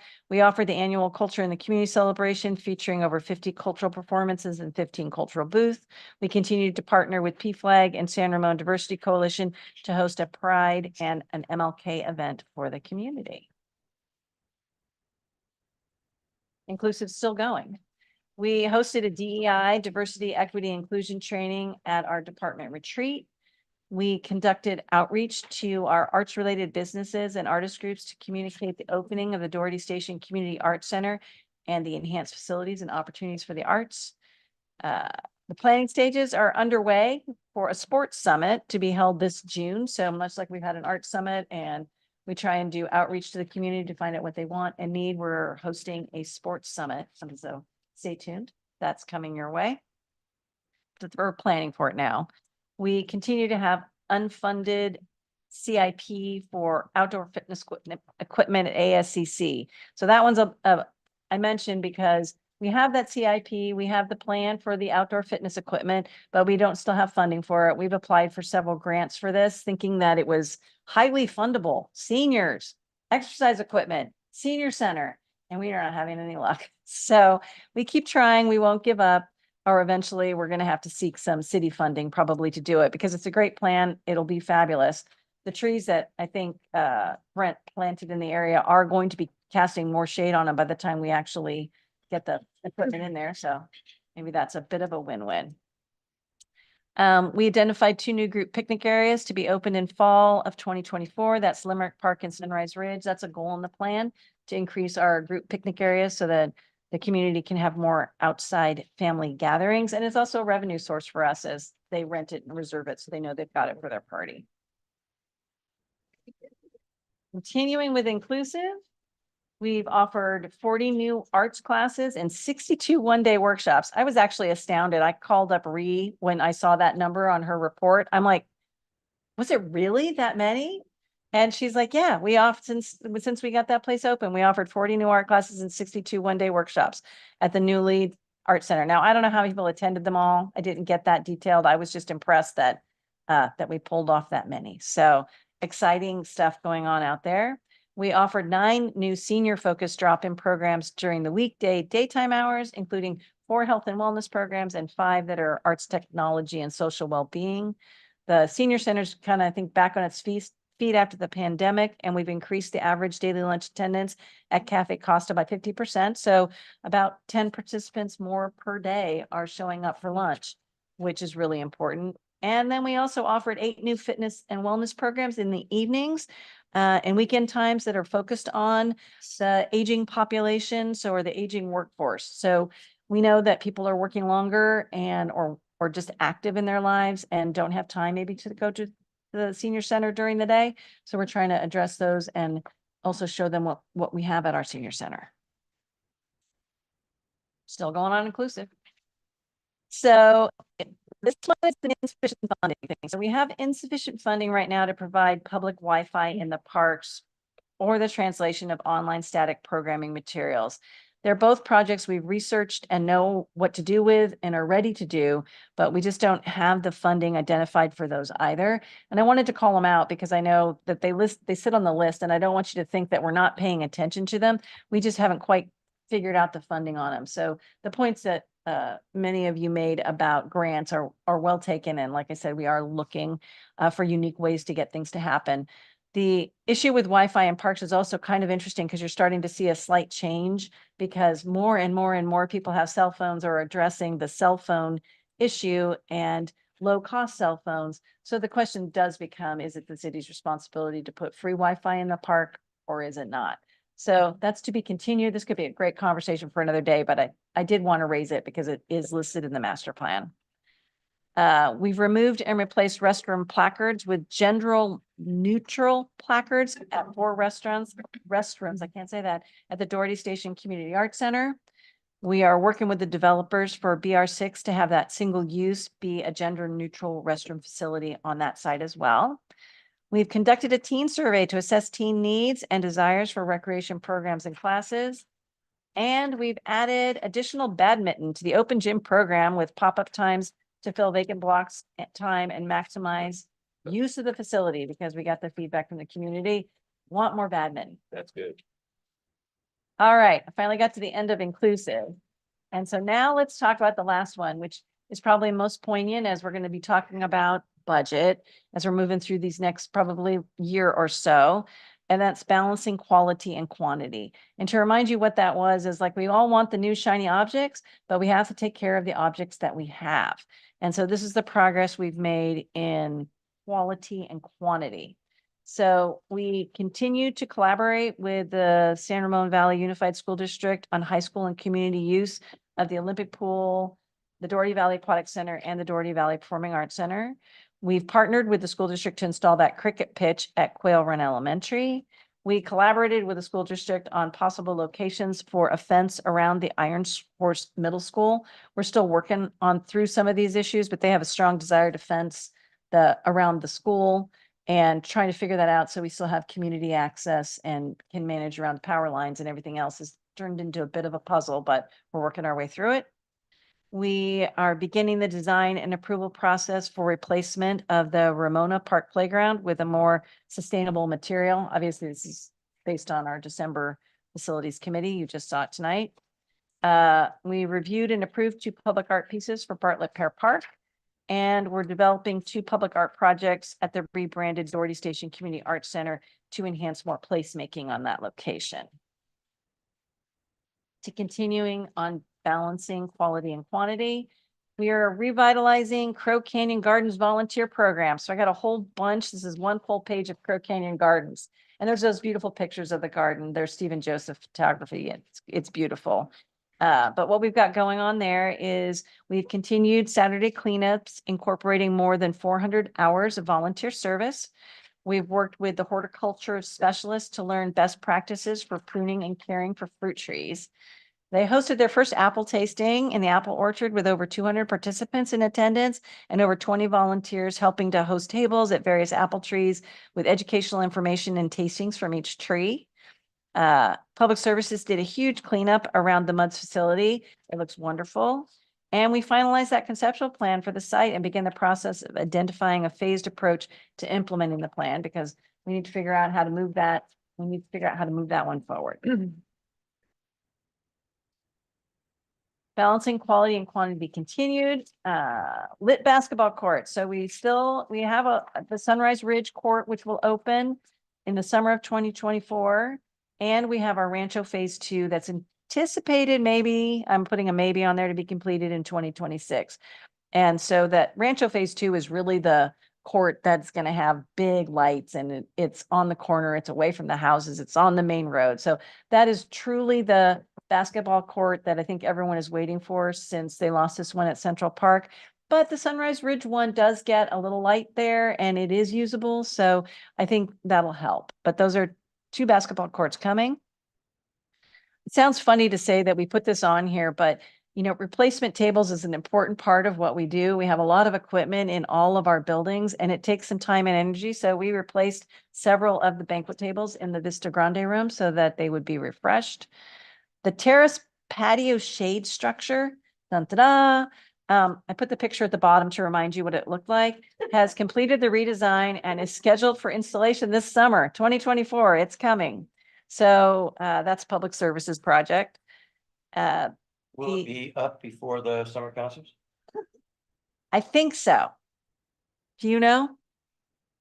It's gonna be close. Okay. Summer. That's All right. why I said generically summer. Yeah. Curious. Will you still be choosing the color again, or it is all done then? It's all done. Yeah, That was fun though when we got there. Yeah. it's all done. It is what it is. Going up in the summer, we're not choosing the color now. Yeah. That's true. That's true. All right. So we reopened, of course, the Doherty Station Community Arts Center with enhanced spaces for art. The SROP renovation, they completed the HVAC and the dive stand replacement. And they've commenced with renovation of the locker rooms and flooring throughout the lobby, classrooms and office areas. I think everything's just about done except for those lockers that are in the back. And so those ones, they're gonna have to get at the last minute. We've got some machinations we're doing to make that all work so we can get the pool open, but we'll have the pool open. Very exciting. We've got, we've proposed transitioning the current no fee 1 hour tennis rental reservation on 5 courts in San Ramon to a fee-based service for residents. That did go with the fee resolution to the city council. They didn't have any questions on it at this point. Has one more trip through. We continued outreach to local businesses for event sponsorship. And a couple just to call out here, May Malinek has been doing an amazing job with our sponsorship program. She is just connected to every business, I think, in San Ramon, and for the Wind Festival and for the senior outreach programs. I see it's all kinds of sponsorship coming through. Now they're little amounts, so we're not talking, giant sponsorships, but consistently she's bringing in more and more businesses. These ones are interesting, so they're called out here.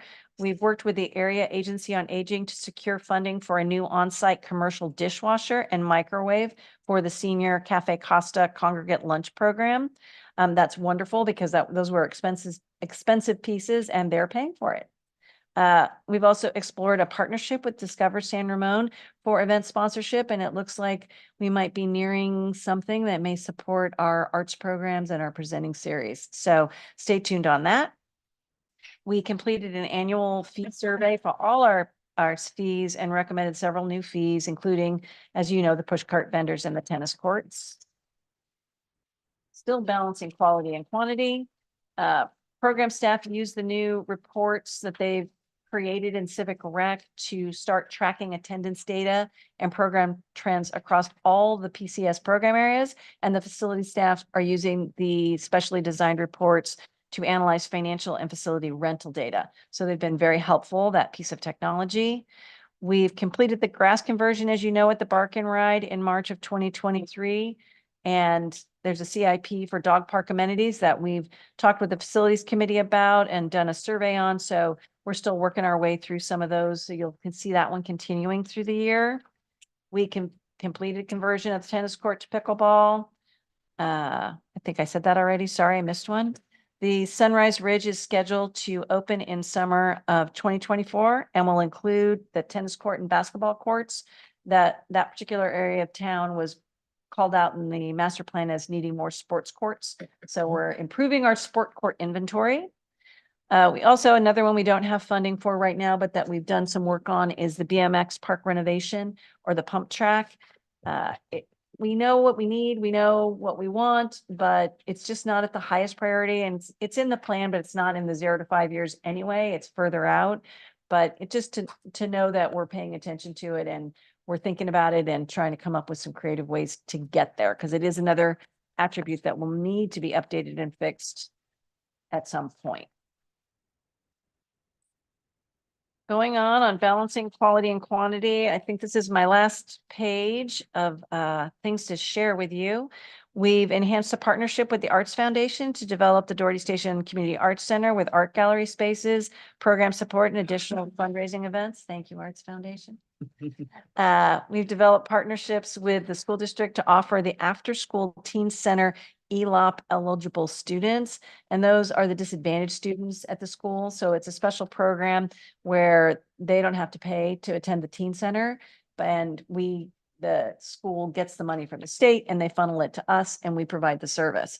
So it's a fabulous service. It hasn't been as maybe used as much as we thought it would. It's mainly for those 6th graders that are coming in. So we're doing a big push this year to see if we can get more kids to realize and more families to realize it's available to them and see if they can take advantage of it. The Parks Commission reviewed and provided feedback on the BR1A Park. We completed several renovations at Forest Home Farm, including the organic garden, the installation of the grotto, and installed the concrete flooring at the sheep barn, all of those in partnership with our historic foundation.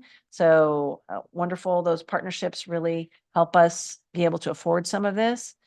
And we continue to provide mobile restroom service at Crow Canyon Gardens, as well as specific school parks which are reserved for co-sponsored use.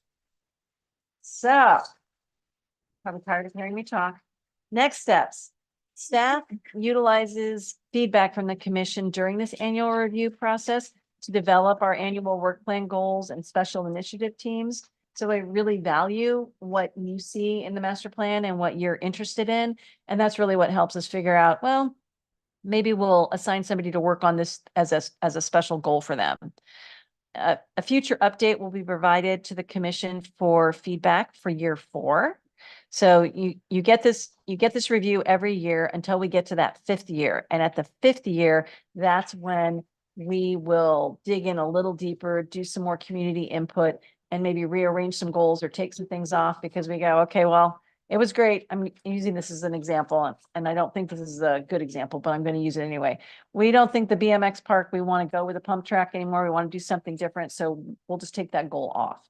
So when we get to year 5, that's when we'll have that moment. This isn't the moment that we're adding new goals or doing that kind of work. This is the moment where we're trying to say, okay, what's still on here? What are we still doing? What do we want to focus on? And how do we get there? So once all the 5-year plan has been reviewed, the Parks Commission and City Council will have revised goals and objectives, and then those get used to guide the department. So then you get my last recommended action. So receive the report and provide feedback to staff. And that completes my report. Okay. It's a lot. It's a lot. A lot that got done. Are there any questions or comments? We'll start with team representative. Any comments or questions? Just like general feedback. So, I was looking at that one bullet point where they talked about partnering with UCMG to offer introduction planting workshops to teens. I think it'd be great if these workshops could also be extended to children as well, like younger kids. I remember when I was younger, I would my parents wouldn't let me get a pet, so I would treat my plant as my pet.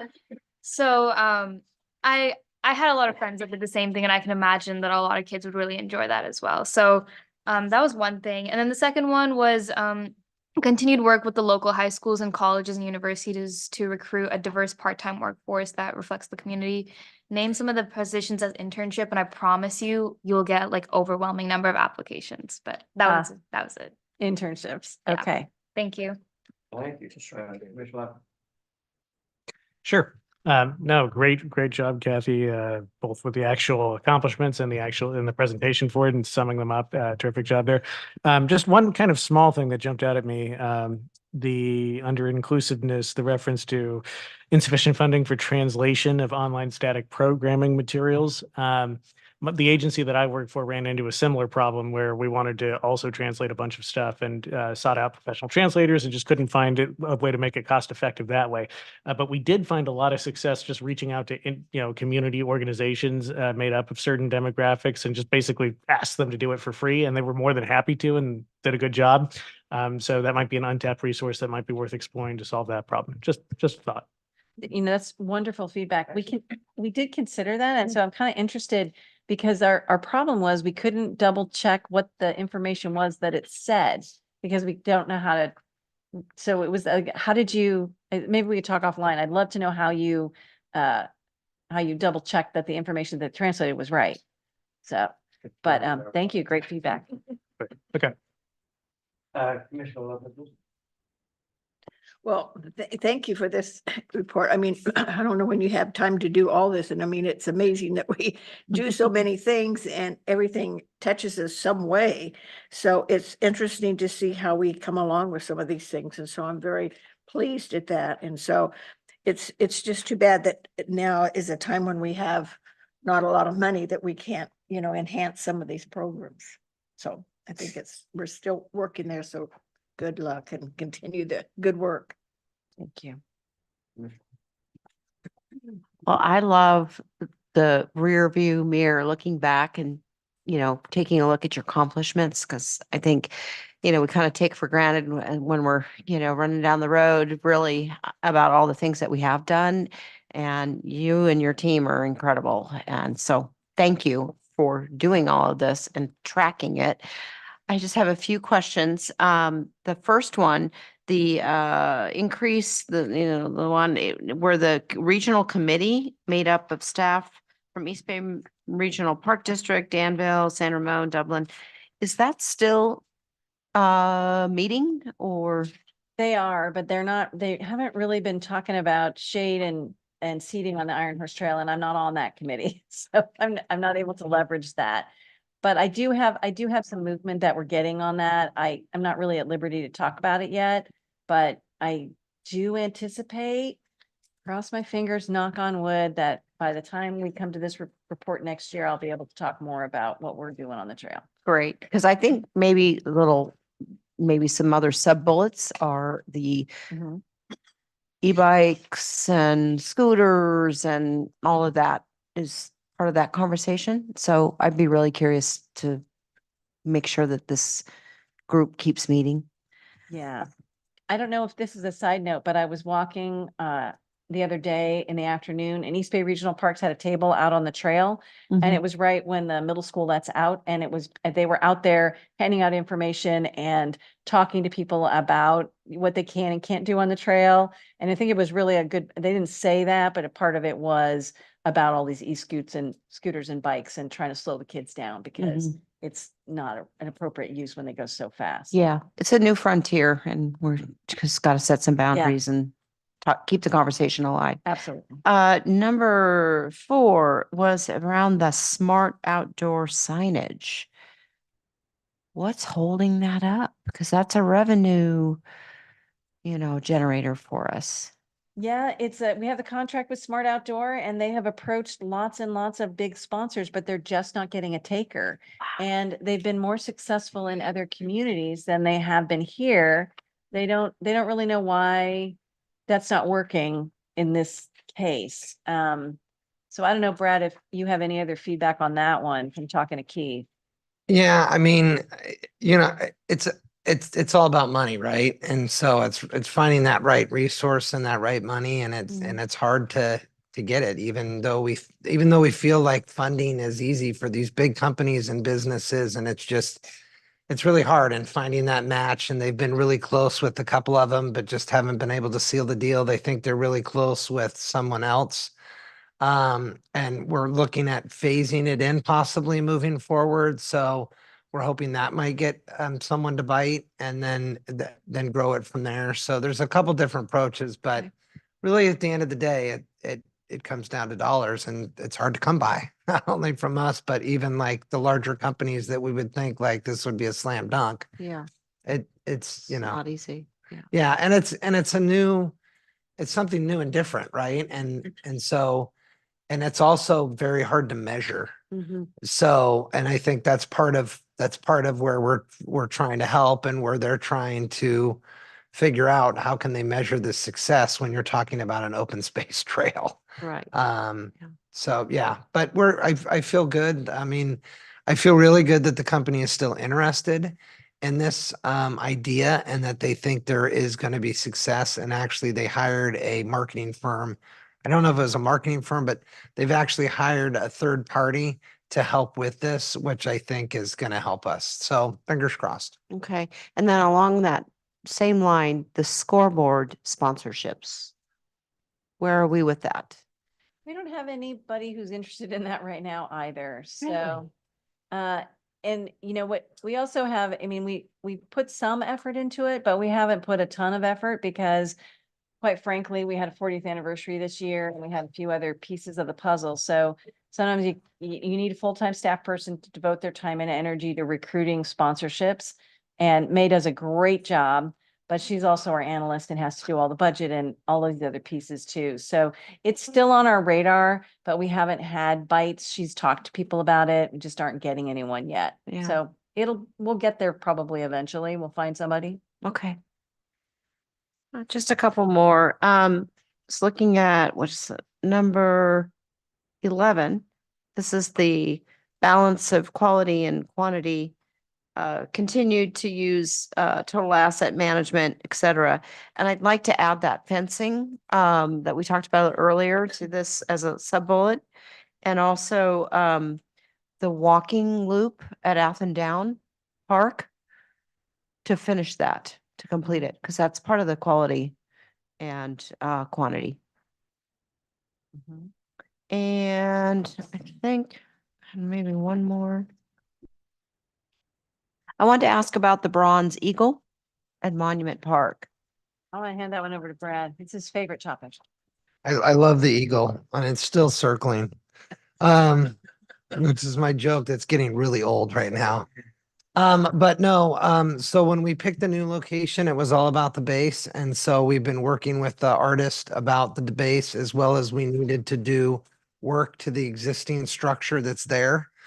And so, we had that work ready to go. We really had a hard time getting a contractor to bid on the work. So that's where our holdup is it's not a large enough job to attract a lot of contractors to it. And so it's really trying to find that contractor that can do it. And then also, you know, it comes down to like staying with it, you know, you don't RFP, RFQ for this, which then really makes it manageable and so on and so forth. But anyways, we feel really good. The artist has identified an artist that he worked with in Dublin. We've got a quote for that. We just got that a couple weeks ago. So we're currently working with the artist in regards to funding, because he has funding that he needs to come up with through sponsorship and where is that and what can he do? Because that's a whole new question now that we're however many years out. And then, and as well as the funding for us, for our end on our portion of the structure. And so we're in talks. We were hoping we were going to be able to push this forward real fast, but I don't think it's going to be as fast as, but I'm really thinking it's going to be, you know, hopefully summer, fall, where we can get it completed. Canyon Road Monument. It's gonna be touch and go between the bridge, the road and the line. I think I'm gonna win. I think the Eagle will land before the bike crossover and Crow Canyon Road. If you're gonna bet on me. Okay. Thank you. Thank you. That's it. Commissioner Reed. Did he go? Did you guys already go? I think he's falling on you. Well, I was waiting my turn. So, hey, I don't have a lot actually, because Julia covered two of mine. Funny the Eagle came up. So, Sorry. I know, it's not Brandon. Hey, a couple things. One, nice job. I'm ditto what Carol said about all the work, so thank you. The clear and concise I have is, sorry. I want to echo what Julia said about Athens Down, and more on a bigger idea. We talk about, I was trying to think about something we've been tying with walking. You know, we have a lot of seniors as we have aging population in San Ramon, a lot of seniors. But is there possible that we could go create walking groups to the senior center? So some of the senior rate center, instead of everyone coming to senior center, it could be like take a group in Athens Downs and take a group over like where I live, over Valley View. There's a ton of people that are always walking, and how do we socialize that a little bit? That's pretty cheap, right? And could we, I don't know if we have the people power to go do that, but is there something we could organize throughout the community where the senior center is more outreach than people are coming out? It's just an idea I had as I was driving around. I'm like, wow, look at all those people walking. You have a mind meld with the senior staff, because that's one of the things they got on their list of goals to try and figure out, so. Look at that. And I didn't even talk to them. So, okay, that's awesome. And then Sports Summit, I think is really awesome. I'd love to learn more about that, by the way. Because I think that's a group, the user group, I still think is an untapped resource, even when we're looking at funding. So, you know, how can we leverage user groups a little bit more from the standpoint of, you know, funding, sports field sponsorship, help out on some of the projects we have going through and incorporate them more into some of our not problems, but opportunities we have, and even some of our massive projects that we're trying to do, from field maintenance, you know, to BMW, whatever that may be. To kind of, you know, maybe tap them for some co-sponsorship. So, and so that's about it. The Wi-Fi thing I get, that would be really cool. I get it, but I'm glad you brought that up. I think that would be, you know, this day and age be good to have. So, and then obviously at the park, they want some dog parks, you know, where Ramona, they're all about the dogs and basketball court there. So yeah, thank you so much. Commissioner Owens. Yeah, Kathy, really good report. Just one comment, actually, and I think it's more, congratulations on it, but, every Saturday I go and I walk my dogs through Boone Acres, where I live. And pretty much every Saturday, either the basketball court is being used to play cricket or the baseball diamond, meaning that they don't Mhm. actually have facilities to Right. play on it. And so I just think it's really good that we're putting funding into this, and I think probably there's opportunities to do more of it, because it seems like there's a need for it, obviously, so. Right. Absolutely. Vice Chair Meeker. Thank you. I have a couple of things. First one, I just wanted to bring back what Commissioner also talked about, is that that looping thing in the Athens Downs Park, right? It was, I just had a conversation with somebody and it came up on that. I don't see it here. Is it in the list? Is it in the making, or is it in the doing, funding? I mean, where we stand on that one? We did the analysis of it, so we know what the cost of. If you remember when we had the Prop 68 funds, it was one of your options to choose, was the Athens Downs Trail Loop or shade structures, or there was like 6 or 7 things. So we have it, we know what it costs, we have the plan, but that's like a funding issue or funding priority. So one of the reasons I wanted to make sure that we got the master plan review before the CIP discussion, because that's your opportunity to bring up CIPs, and suggest them, even though they're not going to get funded this year. I don't see that happening, but I think it's important that you talk about the ones that you'd like to see, and that we just keep pursuing them and figuring out, like you're saying, if there's a grant we can get, that's one of the projects that we'd like to do. We've identified. I don't think it calls, the master plan doesn't call it Athens Downs specifically, but it did already come up as a place that we've got paths on a portion of it, and we just need to clean it. It's just really big and expensive because it's a big part. Brad, you look like you have something on your. No, you covered it. We were on it when we went through the prop funding, and there was other priorities at that time. So we still have that, and it's a matter of funding, and it is expensive. Do we know how much funding we're talking about here? Off the top of, I know Brent was able to throw out a number that seemed a lot. So I don't want to throw out a number, because we can certainly get that and put it in a rec report, I would think, though. Yeah, absolutely. Some of this we can just supply, because that data is in a packet. You just have to go back maybe 2 years and it's there. Well, and we'd have to extrapolate it up. yeah, and I think you got it, because cement is way more than what it was. So it's changed considerably, but we can work with Kathy and Public Services on getting that number. It's great that so many of you are interested in that, so we can definitely bring that back up in the next year at some point and just at least take a look at it again and what would it cost and Yeah, what are what we the are talking about, how much challenges. money we're Yeah. talking about, at least just to say, no, we're not doing it because it's too costly. At least if we put a dollar number there, then we know what we are trading with. Another one thing, it just came up in our own community, because we live close by Creekside Park.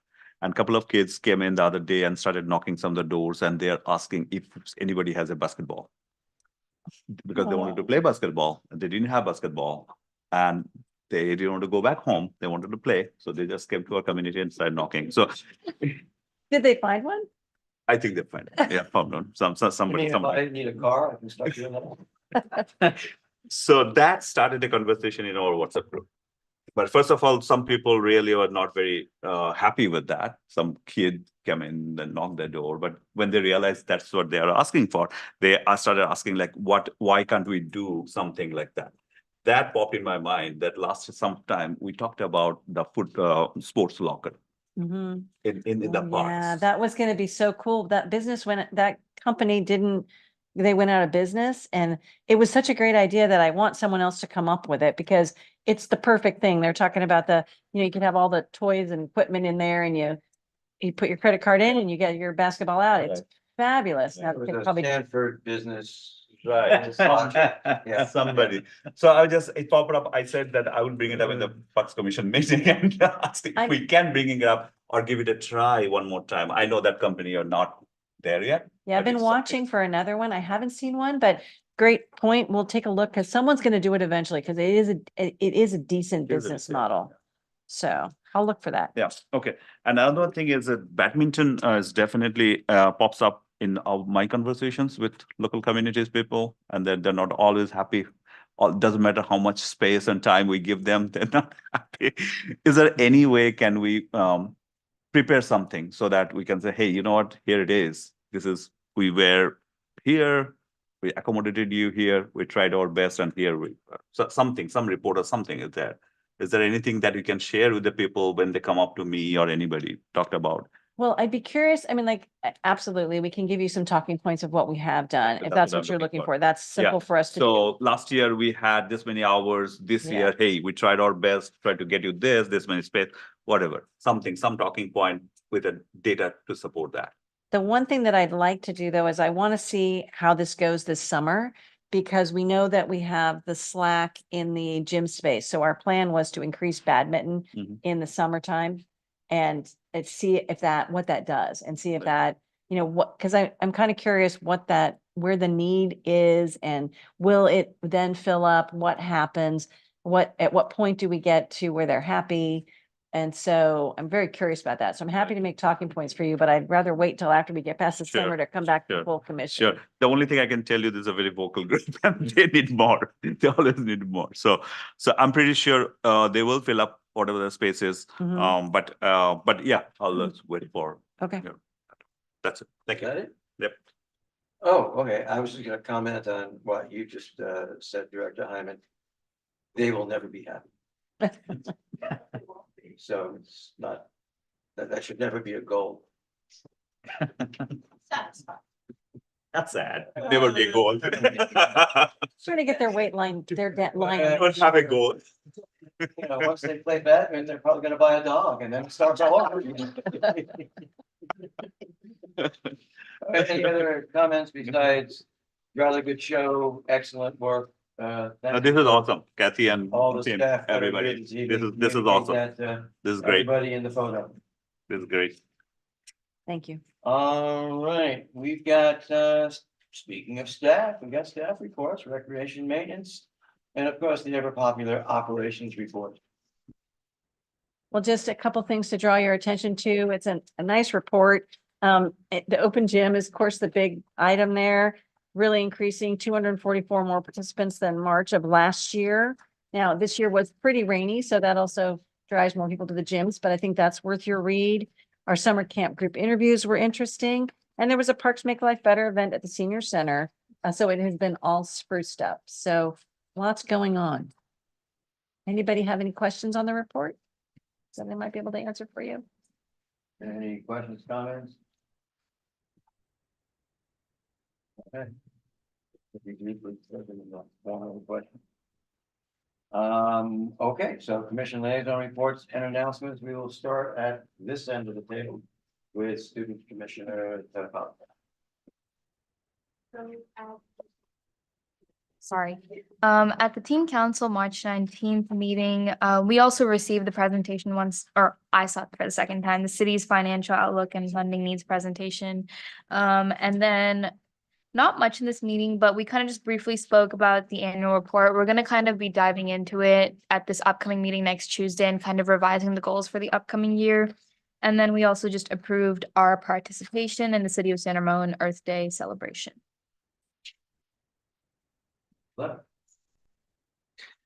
Sure. Two quick things to report.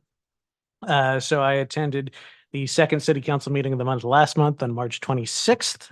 It was a good meeting, very detailed. Couple quick items. There was a proclamation for March 2024 as American Red Cross Month, and then a proclamation declaring April 7th through 13th, which we are still in, as National Library Week. So that was nice. Yeah. And it also coincided with the meeting at which the Library Advisory Committee's annual report got presented, so that worked out nicely. There was recognition of San Ramon Government 101 graduates this year, one of whom includes our vice chair, so congratulations on that. There was a public hearing about changing some of the food packaging ordinances in San Ramon, or the introduction of the ordinance for the public hearing. There was a 5-year financial forecast, which was sobering, and I'll leave it at that. And then the initial setting of the public hearing for the fees and charges was also taken care of. So there's a lot of business covered. So that was that meeting. And then real quick, last week I attended the Library Advisory Committee meeting, which they moved up a week because normally it would be tomorrow. They took care of electing officers for the next year. They also got the financial outlook and funding needs presentation. So it's like the third time I've seen it. There was feedback from the committee about new marketing ideas for library programs in terms of social media or through other channels, which was very interesting. The committee also discussed feedback they'd received from both us and from the city council about their annual report. So they talked about making some changes there. And that was it. That's what I've got. Thank you. You want the senior? Okay.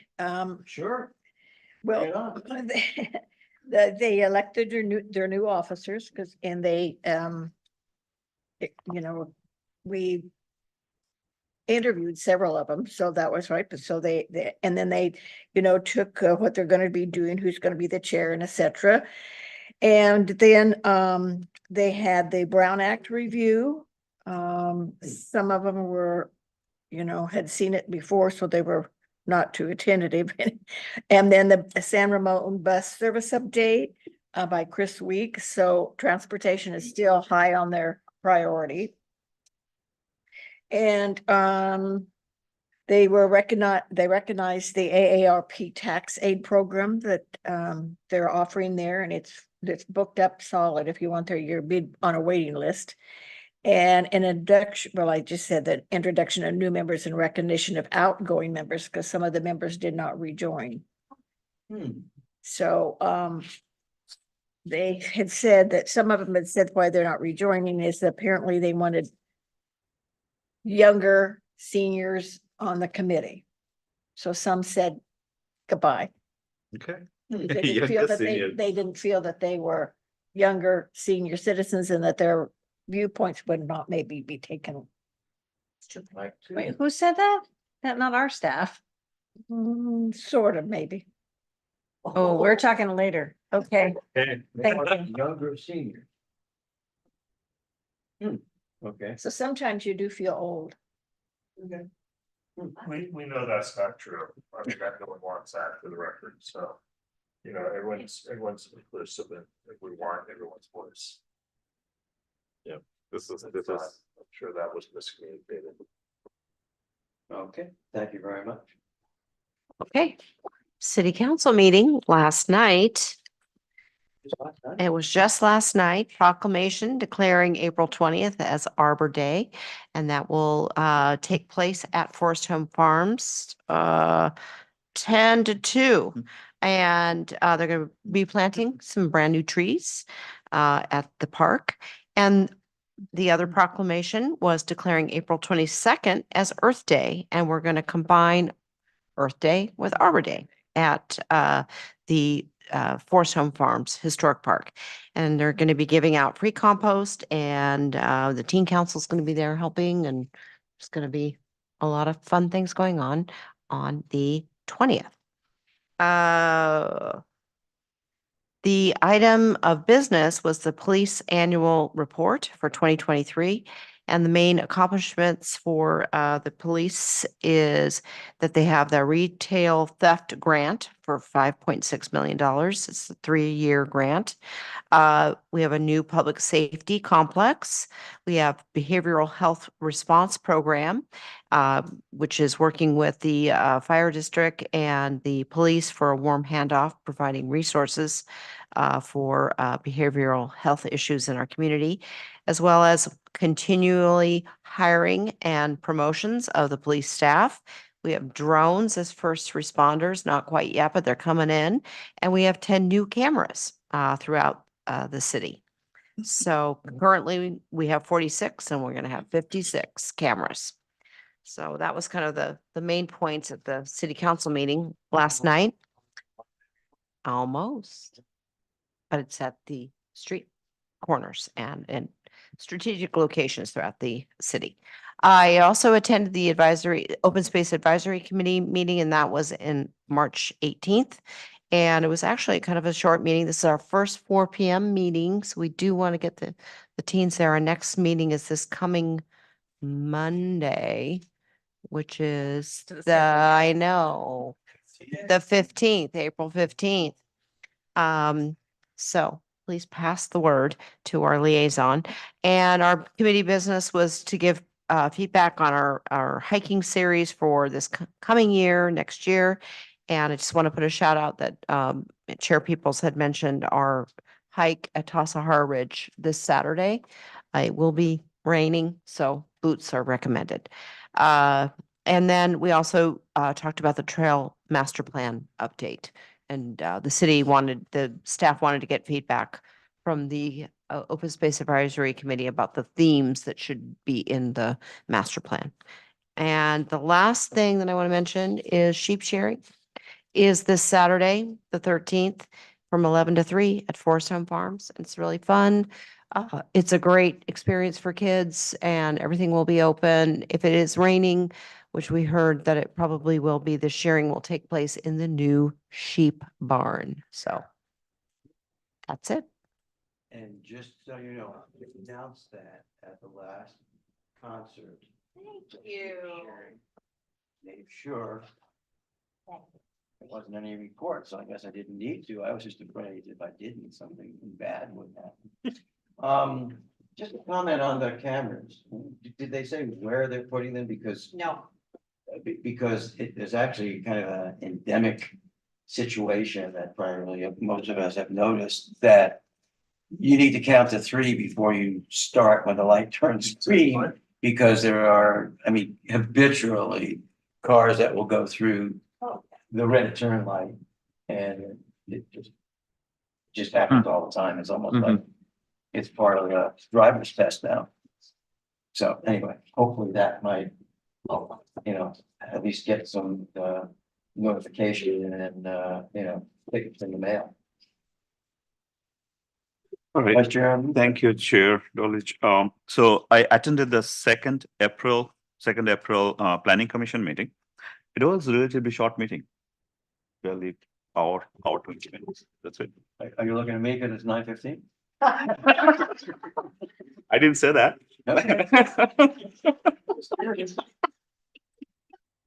No. Okay. All right. So there are two agenda items. Okay.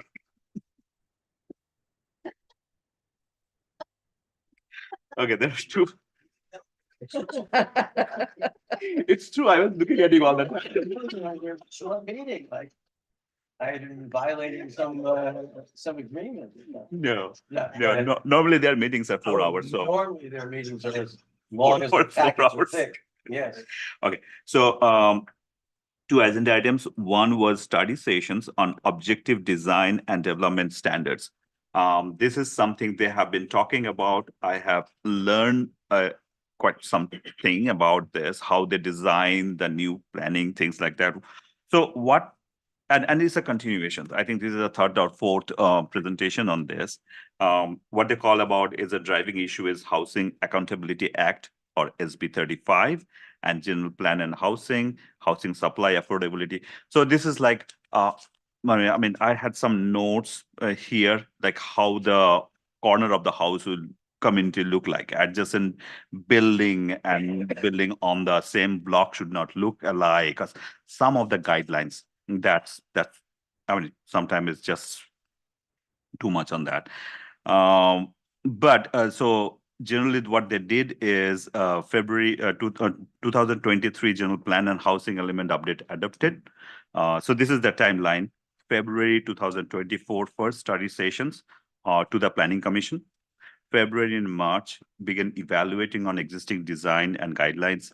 And on 2nd April, they presented their plans on that. And there are a lot of stuff there. So that was the first one. Second item was the implementation of Assembly Bill 1397. This is something that comes with the affordability housing. In January 1st, 2018, Assembly Bill 1397, maybe 1397, went into effect. And using this is something called use by right. on specific sites that provides at least 20% affordable units and lower income housing, and how they govern it, how they go on that. And so they basically provided that stuff proposal, and will go to city council and through planning commission. That's it. Short meeting. Thank you. Thank you. Commissioner Owens. Yeah, sure. So I attended the planning commission meeting on March 19th. Although it was not very long, surprisingly. They approved 2 consent calendar items, one to an appointment to the Transportation Advisory Committee.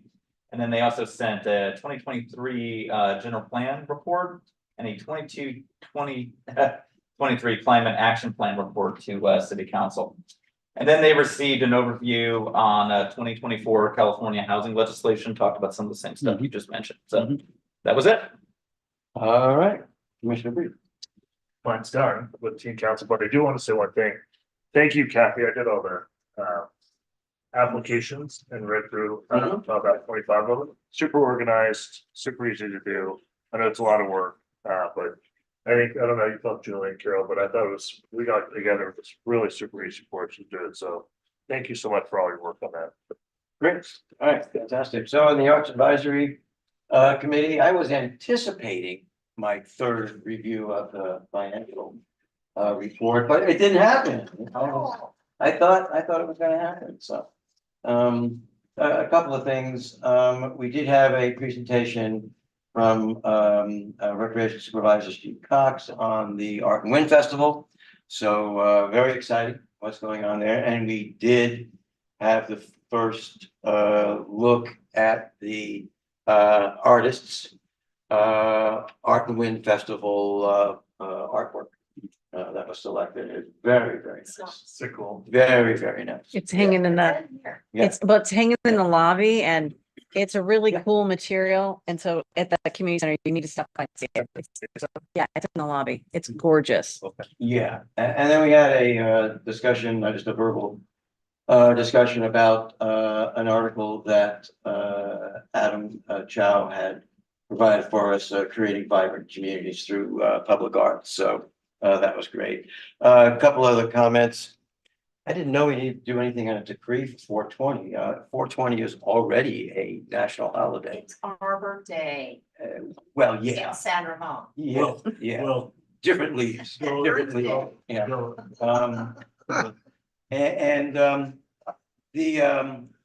The Chamber of Commerce sponsored a wonderful meeting regarding Bishop Branch and City Walk. And Alex Merritt Jr. did a great job and overview of the project and what's moving forward on it and the timing and et cetera, and also about some of the work on Chevron Park. So I realized it was during the morning hours, so not everybody might have full opportunity, but it was a really, really excellent presentation and continues to reinforce the great partnership that and the great benefit that the city of San Ramon has with Sunset Development on that. And I believe that is it. Yeah, the concert here with Lyle Lovett was sold out, well received, and just fantastic, just fantastic. So fun. He played, what, about 2 hours, 20 minutes? It was great. Yeah. The So band, he the did great. musician. Well, then you heard me talk about the sheep shearing. It was part of my announcement. The sheep shearing. Okay. I made sure, I said, You Julie. did a great job. I said, Julie, oh, thanks. I said, Julie's gonna kick me if I don't mention the sheep shearing. He said that. Wanted to make sure. All right, you wanna go longer or should we, You, Chair. should we? It's up to you, Chair. You have that. Well, it is 21:24 on April 10th, and we're gonna adjourn. It's a very productive and very excellent meeting. Thank you Thank very you. much, everybody.